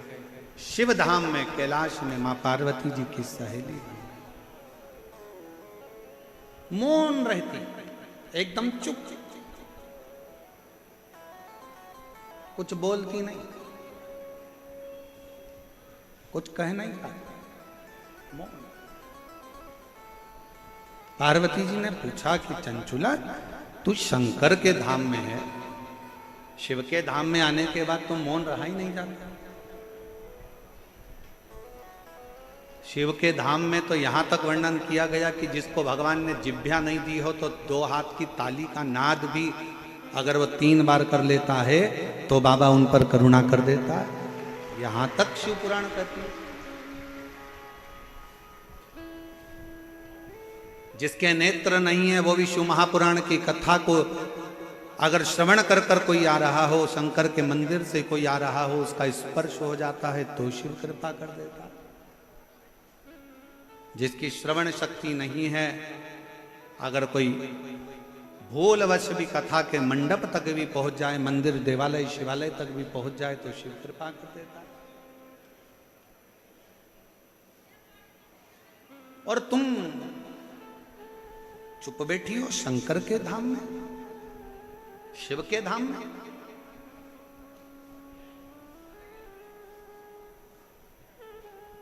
एक बहन का पत्र आया, अभी हमने देखा उसको खोलकर। उस पत्र में उस बहन ने जयपुर की रहने वाली है शारदा सोनी, पत्नी ओम प्रकाश सोनी, मेरी बेटी मोनिका सोनी, जिसका एक्सीडेंट 14 फरवरी 2020 को हो गया। 14 फरवरी 2020 में इसका एक्सीडेंट हुआ था मोनिका का। तब से ये कोमा में थे। टीवी पर आपकी कथा सुनी और किसी ने बताया कि अगर पंडाल में कथा का रसतत्व ग्रहण किया जाए तो फल जरूर मिलता है। पर हमारी बेटी तो 2020 से कोमा में पड़ी थी, अब उसको कैसे ले जाते। मालूम पड़ा कि रतनगढ़ में कथा हो रही है। हम हमारी बेटी को रतनगढ़ कथा में ले गए, एम्बुलेंस बुलवाई, डाला, लेकर गए। इतना भीड़ था, प्रणाम किया। कथा थोड़ी सी वो कोमा में पड़ी क्या सुनी। बेलपत्र मांगी व्यासपीठ की, दी। आज बाबा की कृपा से हम बाबा को धन्यवाद देने के लिए आए हैं कि रतनगढ़ की कथा तो अभी बाबा ने कृपा करी। आज हमारी बेटी बाबा की कृपा से कोमा से बाहर निकल गई है, इसलिए बाबा को प्रणाम करते हैं। फरवरी 2020 का फोटो जब से वो कोमा में पड़ी थी तब का लगाया है। आप लोग एलईडी पर आस्था चैनल पर देख सकते हैं। अप्रैल में जब कथा रतनगढ़ की श्रवण कर कर आई है, उसके बाद जिंदगी में 2020 से पहली बार कोमा से उठकर बैठी है। दूसरा फोटो उसका कोमा से उठने के बाद। दूसरा, शिव करुणा सागर है, शिव दया सागर है। उसकी भक्ति, उसकी अविरल भक्ति, उसका भजन, उसका कीर्तन, उसका स्मरण, उसकी नाम उच्चारण। और हम फिर कहेंगे, आप आए हो विश्वास के साथ, बाबा से विश्वास के साथ कह कर जाना। कह और मेरी जीजियों फिर निवेदन करूं मेरे जीजाओं से, अगर दिल से आए हो ना तो दिल से लेकर भी जाओ। ये शिव पुराण की केवल कथा नहीं है। ये एक बेटी अपने बाप से संवाद करती है, एक बेटा अपने पिता से कुछ बात करता है। ये वो शिव। चंचुला तू मौन है, तू चुप है, और वो भी शिव के धाम में, शंकर के मंदिर में आने के बाद और मौन, शिव के धाम में आने के बाद और मौन। यहां तो कावड़िया भी अगर कावड़ लेकर चलता है तो गर्जना करता चलता है, बोल बम का नारा है, बाबा एक, सारी समस्या का हल एक लोटा जल। यहां तो गर्जना करता करता कावड़िया चलता है, यहां तो शंकर के मंदिर में कोई मौन होकर जाए, ये कहां की रीति है? सारे मंदिर में चुप रही है, पर शंकर के मंदिर में जाकर तो आवाज लगाइए, हार हार महा। सारे मंदिर में चुप रही है, पर शिवालय में जाकर तो गर्जना होना चाहिए। दुख हर, कष्ट हर, दारिद्र हर, हार हार महा। उसकी गर्जना शिव के सामने। तो कहा गुरुजी आप कहते हो शंकर जी के मंदिर में आवाज लगाओ, जरूरी है। बच्चा जब तक रोता नहीं तब तक माँ उसको गोदी में लेती नहीं। बच्चा जब तक रोता नहीं, माँ जब तक गोदी में लेती नहीं, और गोदी में लेती नहीं तो दूध पिलाती नहीं। इसलिए भगवान के मंदिर में जाकर जब तुम आवाज लगाओगे, शंकर जी को लगेगा मेरी औलाद आ गई है, बहुत दिन से चिल्ला रही थी, आज सामने आकर खड़ी हो गई है। गर्जना उसके साथ। शिव है शंकर। सब दूर चुप रही है, पर शंकर के मंदिर में तो जाकर आवाज अलग जगाओ, नगाड़ा बजाओ, डमरू बजाओ, और अगर कुछ भी नहीं कर सकते तो 3 बार ताली बजाओ, और वो भी नहीं कर सकते तो बम बम बोले, हार हार महादेव। गर्जना शिव के मंदिर में होना चाहिए। क्यों डरे किसी से? छत्रपति वीर शिवाजी महाराज की मां जीजाबाई ने तो कह दिया था छत्रपति वीर शिवाजी से कि सुन बेटा शिवा, युद्ध के मैदान में भी जाना तो बिना गर्जना के मत जाना। इसलिए वीर शिवाजी, छत्रपति वीर शिवाजी जब युद्ध के मैदान में जाते थे तो पहली गर्जना लगाते थे, हर हर। पहली गर्जना। क्यों डरे? गर्जना के साथ चले।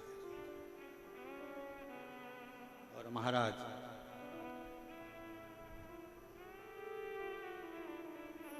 एक सच्चे भक्त की सबसे बड़ी परीक्षा ही एक है,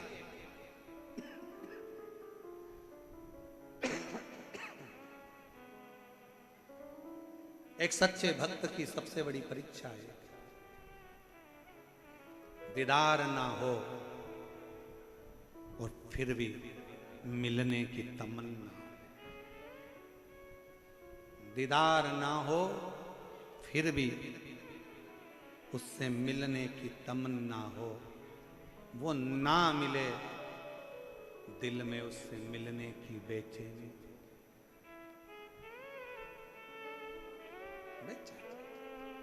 ऐसे कई शिव भक्त हैं जो पंडाल में भी नहीं पहुंच पाते, देख भी नहीं पाते, मिल भी नहीं पाते। हमारे को, हमारा तो जाने तो हम तो मिले ना मिले, दर्शन हो ना हो, पर वो पंडाल तक भी नहीं पहुंच पाते।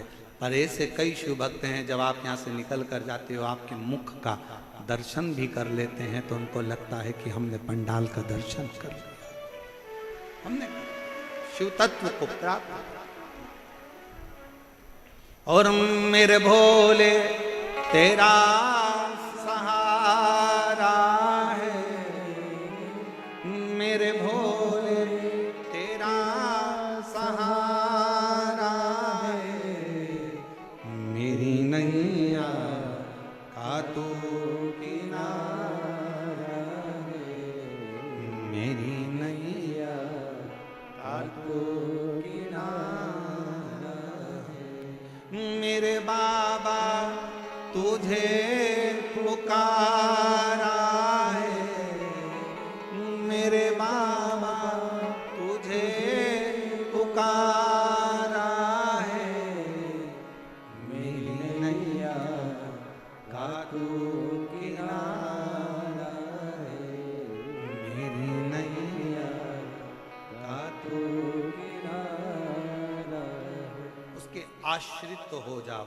चंचुला तू और शंकर के मंदिर में, शिवालय में, कैलाश पर चुप बैठी है, ये कहां की रीति है?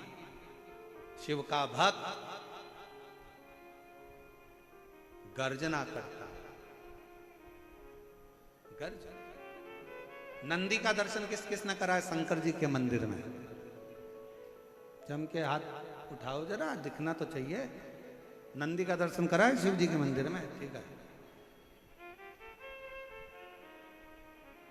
नंदी जी के गले में घंटी का दर्शन करा है?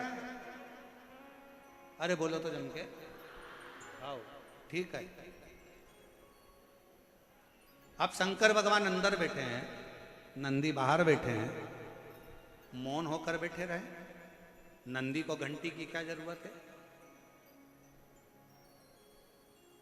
क्या जरूरत घंटी की?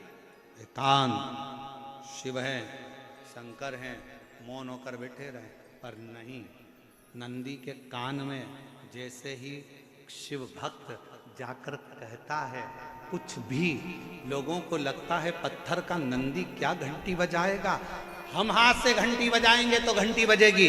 पर जब शिव भक्त शंकर के मंदिर में जाता है, शंकर को जल चढ़ाकर शिव जी से अपने मन की बात कहकर नंदी के पास में आकर बैठता है ना, और जब अपने मन की कामना कहता है, बाबा बड़ा दुखी हूं, मेरे शरीर में ये रोग हो गया है, बहुत कष्ट का जीवन चल रहा है दातार, नंदी के गले की जो घंटी है वो बाबा के लिए, लोग समझते हैं कि पत्थर की घंटी है, नहीं बजती, पर वो हृदय की घंटी से नंदी बजा देता है, शंकर तक हमारी बात को पहुंचा देता है, और शिव हमें स्वीकार कर ले, शिव स्वीकार करते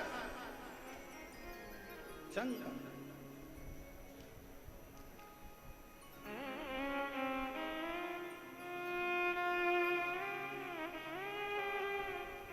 भगवान शंकर उसको स्वीकार कर रहे होते। जाओ नंदी के, जब शंकर के मंदिर में जाओ, शिव जी के शिवालय में जाओ, शंकर के पास में जाओ, मेरे देवाधिदेव महादेव के नजदीक में जाओ, तो नंदी का भी दर्शन बहुत जरूरी है। अगर नंदी का दर्शन हो गया तो बहुत अच्छी बात है। नंदी के पास पहुंच भी गए, नहीं भी पहुंचे तो नंदी के नजदीक से अगर निकल कर भी चले गए, अपने हृदय का बात कहते कहते नंदीश्वर से प्रणाम करते हुए कहकर जाए। और हम तो फिर कहेंगे हृदय से, जिनके गर्भाश संतान की भी अगर प्राप्ति नहीं है और बहुत बहुत साल भी हो जाए ना, बहुत बहुत साल भी हो जाए, तो निवेदन करेंगे शिव जी पर चढ़ा हुआ जल, बेलपत्र, नंदी के पास बैठकर, और सफेद आंकड़े की जड़ का जो प्रयोग है वो जरूर करो, और नंदी के पास बैठकर 2 क्षण बाबा से प्रार्थना जरूर करो कि भोला सब दुख काटो, ओ भोला सब दुख काटो, शिव शंकर जप तेरी माला, भोले बाबा जप तेरी माला, ओ भोला सब दुख काटो हमारा। थोड़ी देर नंदी के पास बैठ गए, उससे उच्चारण करा, श्री शिवाय नमस्तु,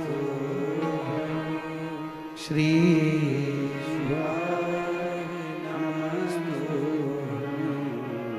श्री शिवाय नमस्तु,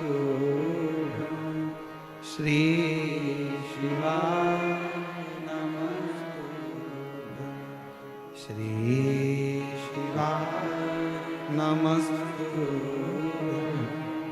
श्री शिवाय। दिल से आप नंदी के पास बैठकर भी उसको पुकार सकते, उससे कह सकते,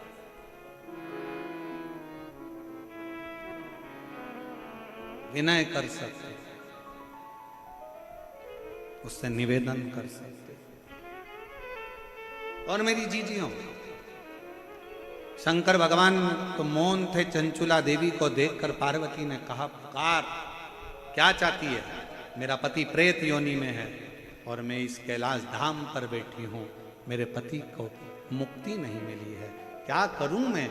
चंचुला क्यों चिंता करती है? एक काम कर, तू जा किसी अच्छे वक्ता को ढूंढ जो शंकर का गुणगान कर दे, शिव का गुणगान, शिव का स्मरण जो कर दे, शंकर का गुणगान जो कर दे। जा। चंचुला देवी किसके पास जाए? चंचुला को लगा कि कथा तो केवल अगर कोई सुना सकता है तो वो देव अधिदेव महादेव की कथा कौन से सुनूं? तो चंचुला के मन में आया, एक काम करती हूँ, देव ऋषि नारद दिन भर श्रीमन नारायण श्रीमन नारायण श्रीमन नारायण श्रीमन नारायण बोलते हैं, मैं उनके पास चली जाऊं। उनके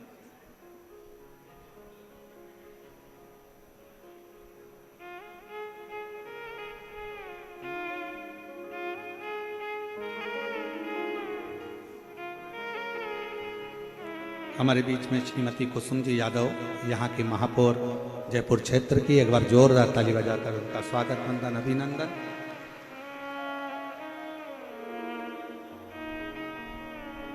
जो इस पवित्र पावन शिव महापुराण कथा में पधारी हैं, एक बार जोरदार ताली बजाकर स्वागत करिए क्षेत्रीय महापौर जी का। बहुत बहुत साधुवाद।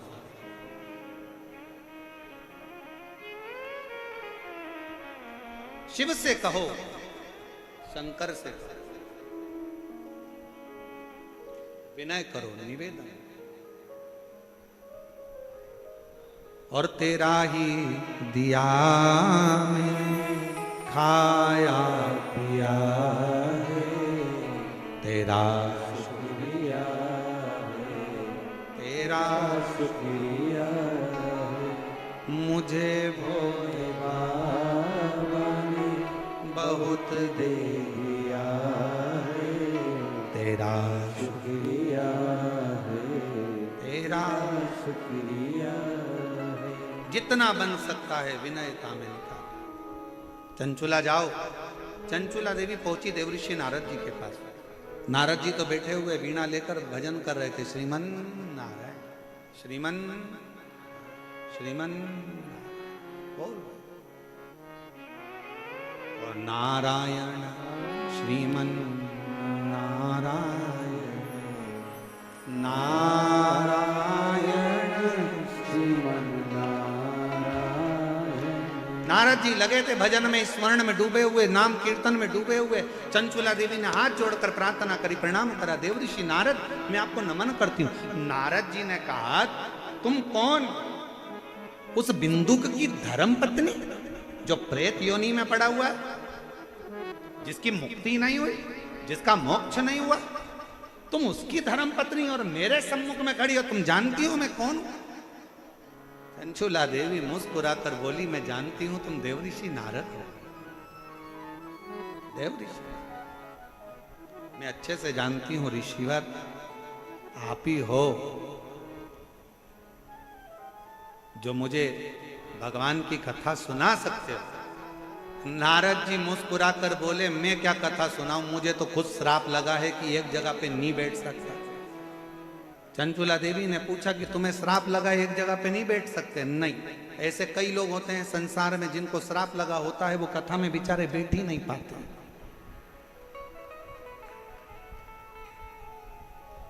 जो बार बार जाता आता, बार बार दिखे तो सिर पे पल्लू लेके उसके पांव पड़ लेना चाहिए। नारद जी अच्छा हुआ आप आ गए, हमने आपका दर्शन कथा में तो कर लिया। पहचानना भारी, मुझे श्राप लगाए और तुम कहती हो मैं कथा को। किसका श्राप है? तो कहा दक्ष प्रजापति का श्राप है। ओ हो, शंकर जी के ससुर ने तुमको श्राप दिया हो। चंचुला देवी बोली, शंकर जी के ससुर भी इतने क्रोधीले हैं कि अपने दामाद को भी नहीं छोड़ा था, उन्होंने दामाद को भी श्राप दे दिया था। ए शिव, मैं तुझे श्राप देता हूं कि तू शमशान में निवास करेगा। शंकर भगवान इतने खुश हुए कि मेरे ससुर जैसा दुनिया में किसी का ससुर नहीं होगा। प्लाट भी दिलाया तो ऐसी जगह दिलाया जहां कोई कब्जा ही नहीं करेगा। अब इससे जोरदार जगह कहां होगी? ससुर कह रहे हैं तू शमशान में रहेगा, इससे जोरदार जगह कहां? दुनिया के लोगों की बारात निकलती है तो होटल से निकलती है, घर से निकलती है, जनवासे से निकलती है। पहली बारात थी दुनिया में 33 कोटि देवताओं में पहली बारात थी देवाधिदेव महादेव की, जिसकी शुरुआत मसान से हुई थी, शमशान से हुई। जहां लोगों का एंड है वहां से वो शुरू होता है। और बारात भी कब निकली थी? मुहूर्त निकल चुका था। जिस दिन का मुहूर्त था निकल गया। देवताओं ने कहा ब्रह्मा जी ने तुम्हारी शादी है आज, तैयार होके चलो। शंकर भगवान बोले अभी मेरा मुहूर्त नहीं निकला, मैं नहीं जाऊंगा शादी में। दूसरा दिन हो गया, तीसरा दिन हो गया, कहते 1 साल निकल गया, शंकर जी बारात लेके ही नहीं जा रहे। क्यों? हमारी मर्जी, जब हमारा मुहूर्त होगा तब जाएंगे। थोड़ी देर बाद शंकर जी ने देखा सामने से अर्थी आ रही थी, लोग चिल्ला रहे थे राम नाम। अरे अच्छे से तो बोलो, अपन जाएंगे जब दूसरे चिल्लाएंगे, अपन आज ही चिल्ला राम नाम। अब जैसे ही लोग चिल्लाए राम नाम सत्य है, शंकर भगवान ने जड़ाजूड़ मानना प्रारंभ कर दिया। ब्रह्मा जी ने पूछा क्यों मुहूर्त हो गया क्या? शंकर जी बोले सामने से अर्थी आ गई, मेरा पाउडर का डब्बा आ गया। जलेगा, भस्म बनेगी, चढ़ेगी, सुंदर दिखूंगा, चलूंगा। जिस दिन भगवान की बारात निकली थी सामने से अर्थी का दर्शन हुआ था। शिव पुराण कहती है स्वप्न में भी अर्थी दिखे और कोई अच्छा काम करने जा रहे हो तो सामने से अर्थी आती दिख जाए, समझ लेना कि तुम्हारा कार्य सफल हो गया, कार्य सफल हो गया।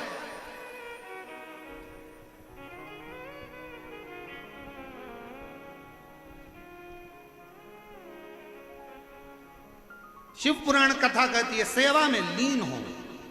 घर में सास है, अच्छे से सेवा करो। जीवित है, उसकी सेवा करो।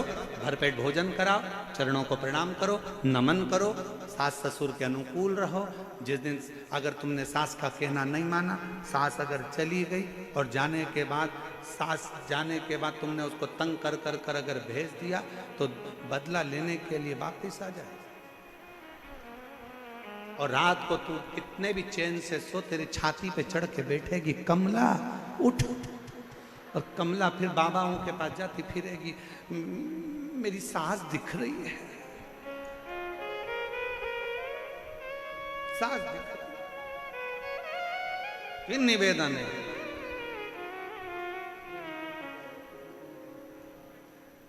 हमारे बीच में श्री प्रेमचंद जी बेरू जी उप मुख्यमंत्री राजस्थान सरकार से पधार रहे हैं। एक बार जोरदार ताली बजाकर साधुवाद। श्री प्रेम जी बेरवा जी उप मुख्यमंत्री राजस्थान।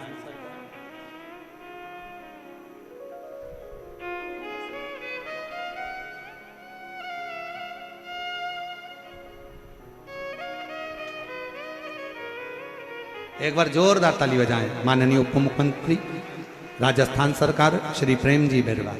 जोरदार ताली बजाकर साधुवाद।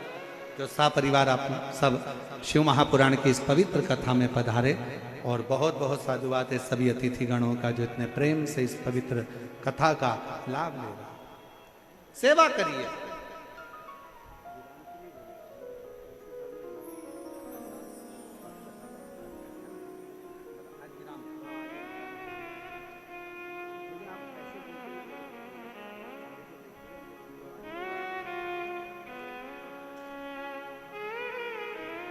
शिव तत्व हो, शंकर, शिव महापुराण की कथा का और जीवन की सुखता, जीवन का आनंदता वही है जीवन। शिव कथा कर रही है, शिव महापुराण का चरित्र कर रहा है। चंचुला देवी बड़े आनंद के साथ, भाव के साथ में नारद जी से प्रार्थना करती है। नारद जी ने कह दिया कि तुम एक काम करो कि कथा मैं तो नहीं कह सकता क्योंकि मुझे श्राप लगा है, तुम कथा एक काम करो, तुम रुका जी के पास जाओ, तुम रुका जी, तुम रुका जी। ठीक है, चंचुला देवी तुम रुका जी के पास पहुंच। कहां मिलेंगे तुम रुका जी? तो कहा जहां पर शिव नाम लिया जाए, भगवान शंकर का जहां गुणगान हो जाए, शिव नाम का उच्चारण जहां हो जाए, वहां तुम रुका जी मिल जाएंगे। तुम रुका जी के मिलने का स्थान ही शिव तत्व है, शंकर का नाम, शिव उपास्य, शिव उपास्य।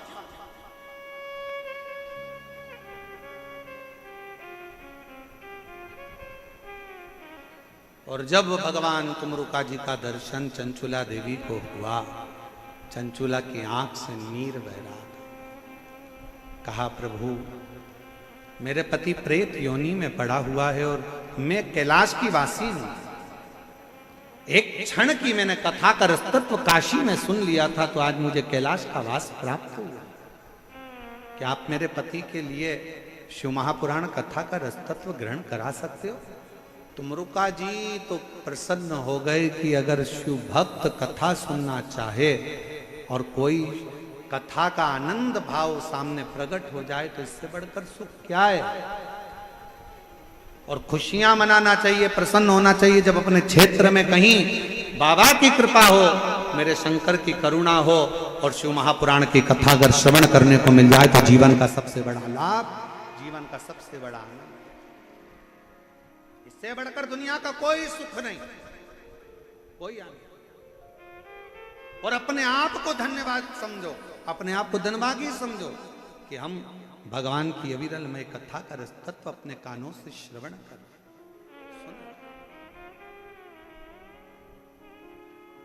चंचुला देवी विनय, आप क्या कथा श्रवण करा दोगे?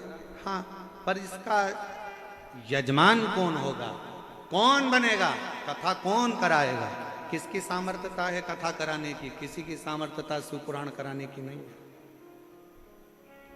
दूसरी कथा हो तो उसका कोई यजमान बन सकता है, दूसरी कथा हो तो उसका कोई आयोजक हो सकता है, पर शिव महापुराण का ना तो कोई यजमान है ना कोई आयोजक है। शिव पुराण का अगर कोई यजमान बनकर भी बैठता है तो समझ लेना वो शंकर की कृपा से शिव और पार्वती ही बनकर बैठते। जैसे ये यजमान परिवार का नाम लिखा है ना, श्री बजरंग लाल जी अग्रवाल और सुधीर जी अग्रवाल, तो हम और ये राजन जी शर्मा हैं, अंबर विलास जी हैं, आलोक अग्रवाल जी हैं भैरू ग्रुप से, इन सब के जो लिखे हैं, अनिल जी संत वगैरह जितने नाम लिखे, हम कहेंगे कोई शिव की कृपा से। जब तक वो करुणा ना करे तब तक आप यजमान पद भी ग्रहण नहीं कर सकते। सारी कथा का यजमान श्रीमद् भागवत के यजमान बने हैं राजा परीक्षित, रामचरितमानस के यजमान बने हैं काशी नरेश, पर शिव महापुराण कथा का यजमान कौन है? तो क्या इसका यजमान कौन बनेगा? तो चंचुला देवी बोलती है, मैं किसको विनय करूं, किसको निवेदन करूं? तुमरुका जी ने कहा, जाकर शंकर जी से प्रार्थना करो। शिव जी से निवेदन करा, मुझे शिव पुराण का यजमान नहीं मिल रहा।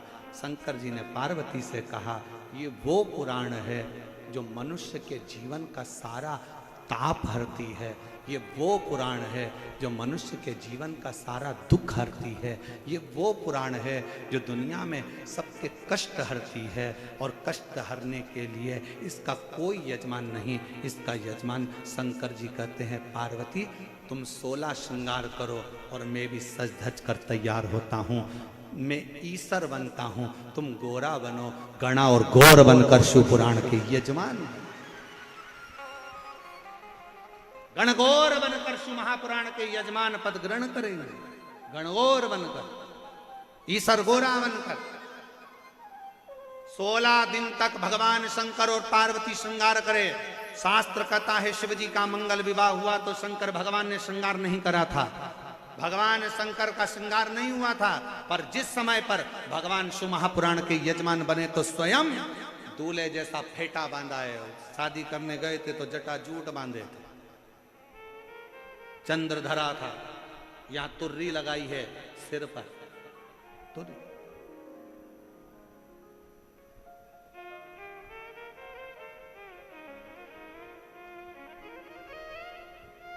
सुंदर जरी वाले कपड़े भगवान शंकर ने धारण करे, हाथ में कड़ला, पांव सुंदर कड़ा, अंगवस्त्र सुंदर हैं, गले में सुंदर सुंदर हार धारण करे हैं, मोतियों की मालाएं धारण करिए, कनों में जहां बिच्छू पहनते थे मेरे शंकर महाकर्ण फूल धारण करें, मस्तक पर सुंदर तिलक है।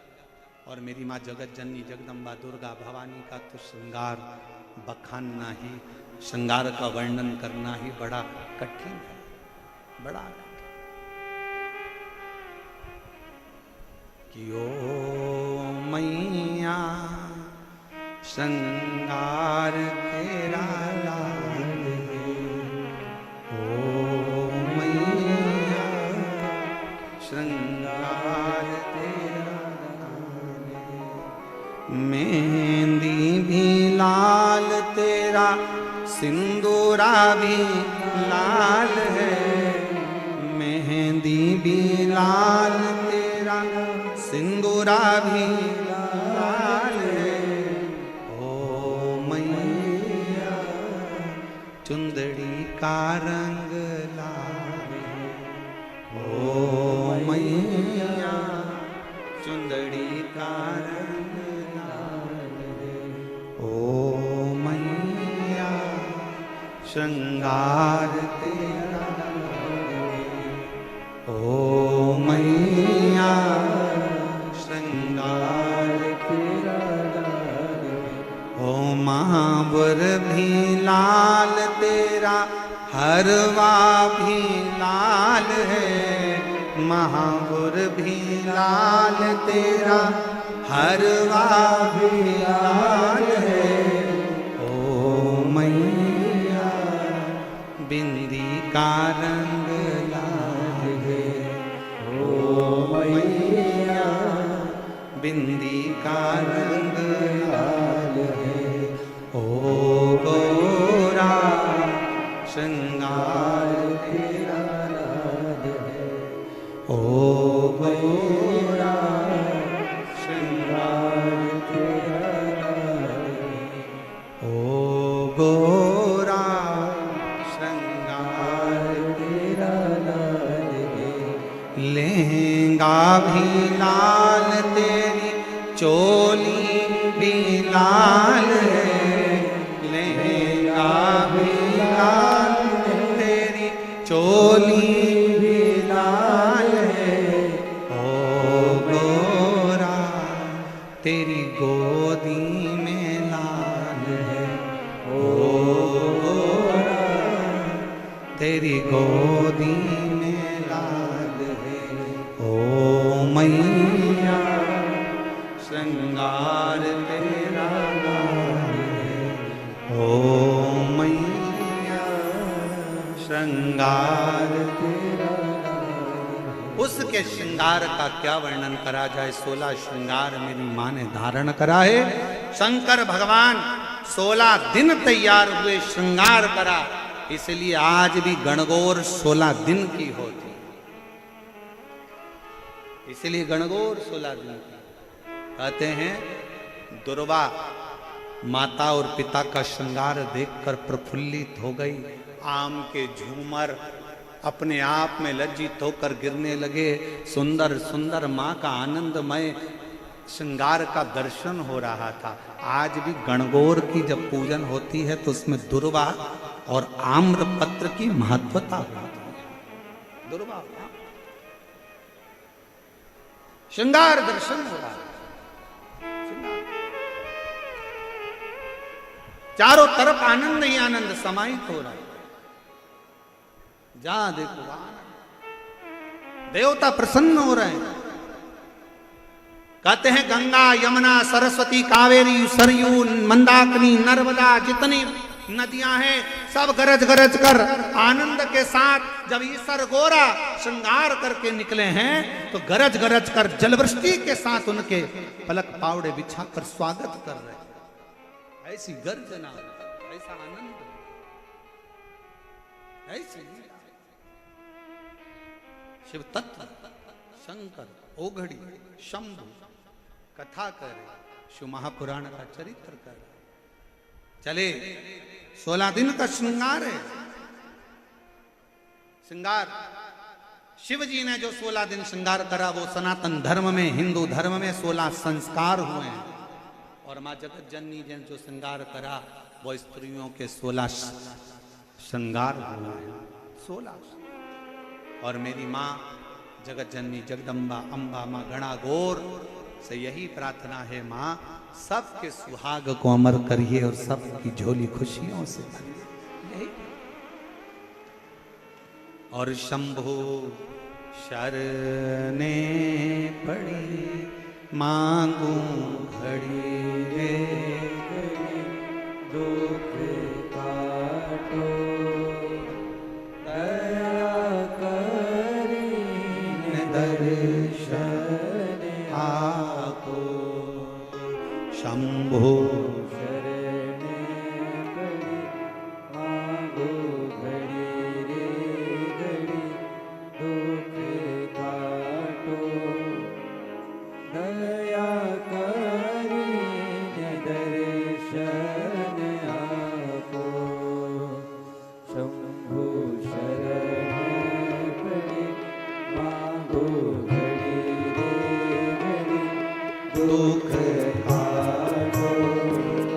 ध्यान देंगे।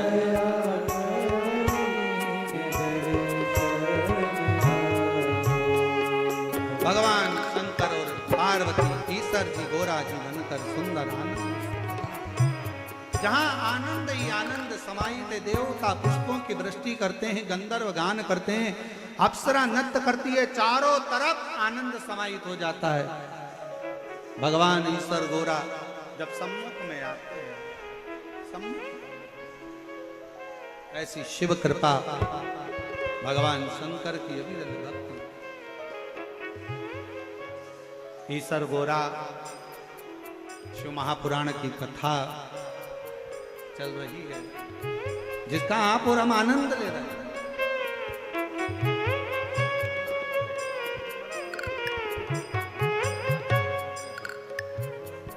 ध्यान देंगे, हमारे बीच में माननीय उप मुख्यमंत्री जी पधारे हुए हैं। शिव कथा भगवान शंकर पार्वती का सुंदर आनंदमय स्वरूप हो। मैं निवेदन करूंगा, हमारे बीच में उप मुख्यमंत्री श्री प्रेम जी बैरवा जी पधारे हैं, उनसे निवेदन करूंगा 2 शब्द आपके आशीष वचन के रूप में सभी शिव भक्तों को प्राप्त हों। हमारे बीच में एक बार जोरदार ताली बजाकर स्वागत करिए श्री प्रेम जी बैरवा जी।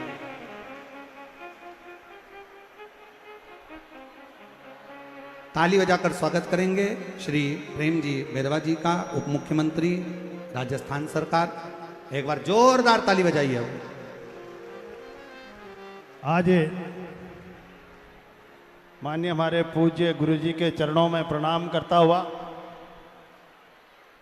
जो ये मौसम खराब हो गया, लेकिन महाराज जी और इनकी कृपा है ठाकुर साहब की कि हमारे को इसे ऐसे मौसम में भी इतनी पब्लिक यहाँ पर है, और हम महाराज जी आपके प्रवचनों से सभी हमारी आत्मा की शुद्धि और ऐसे संस्कार जिससे हम मानव के लिए हमेशा एक दूसरे का सहयोग करते हुए और हम आगे बढ़े, और हमारे इस हिंदू धर्म को हम सब मिलकर इसके संस्कारों में हम चलें।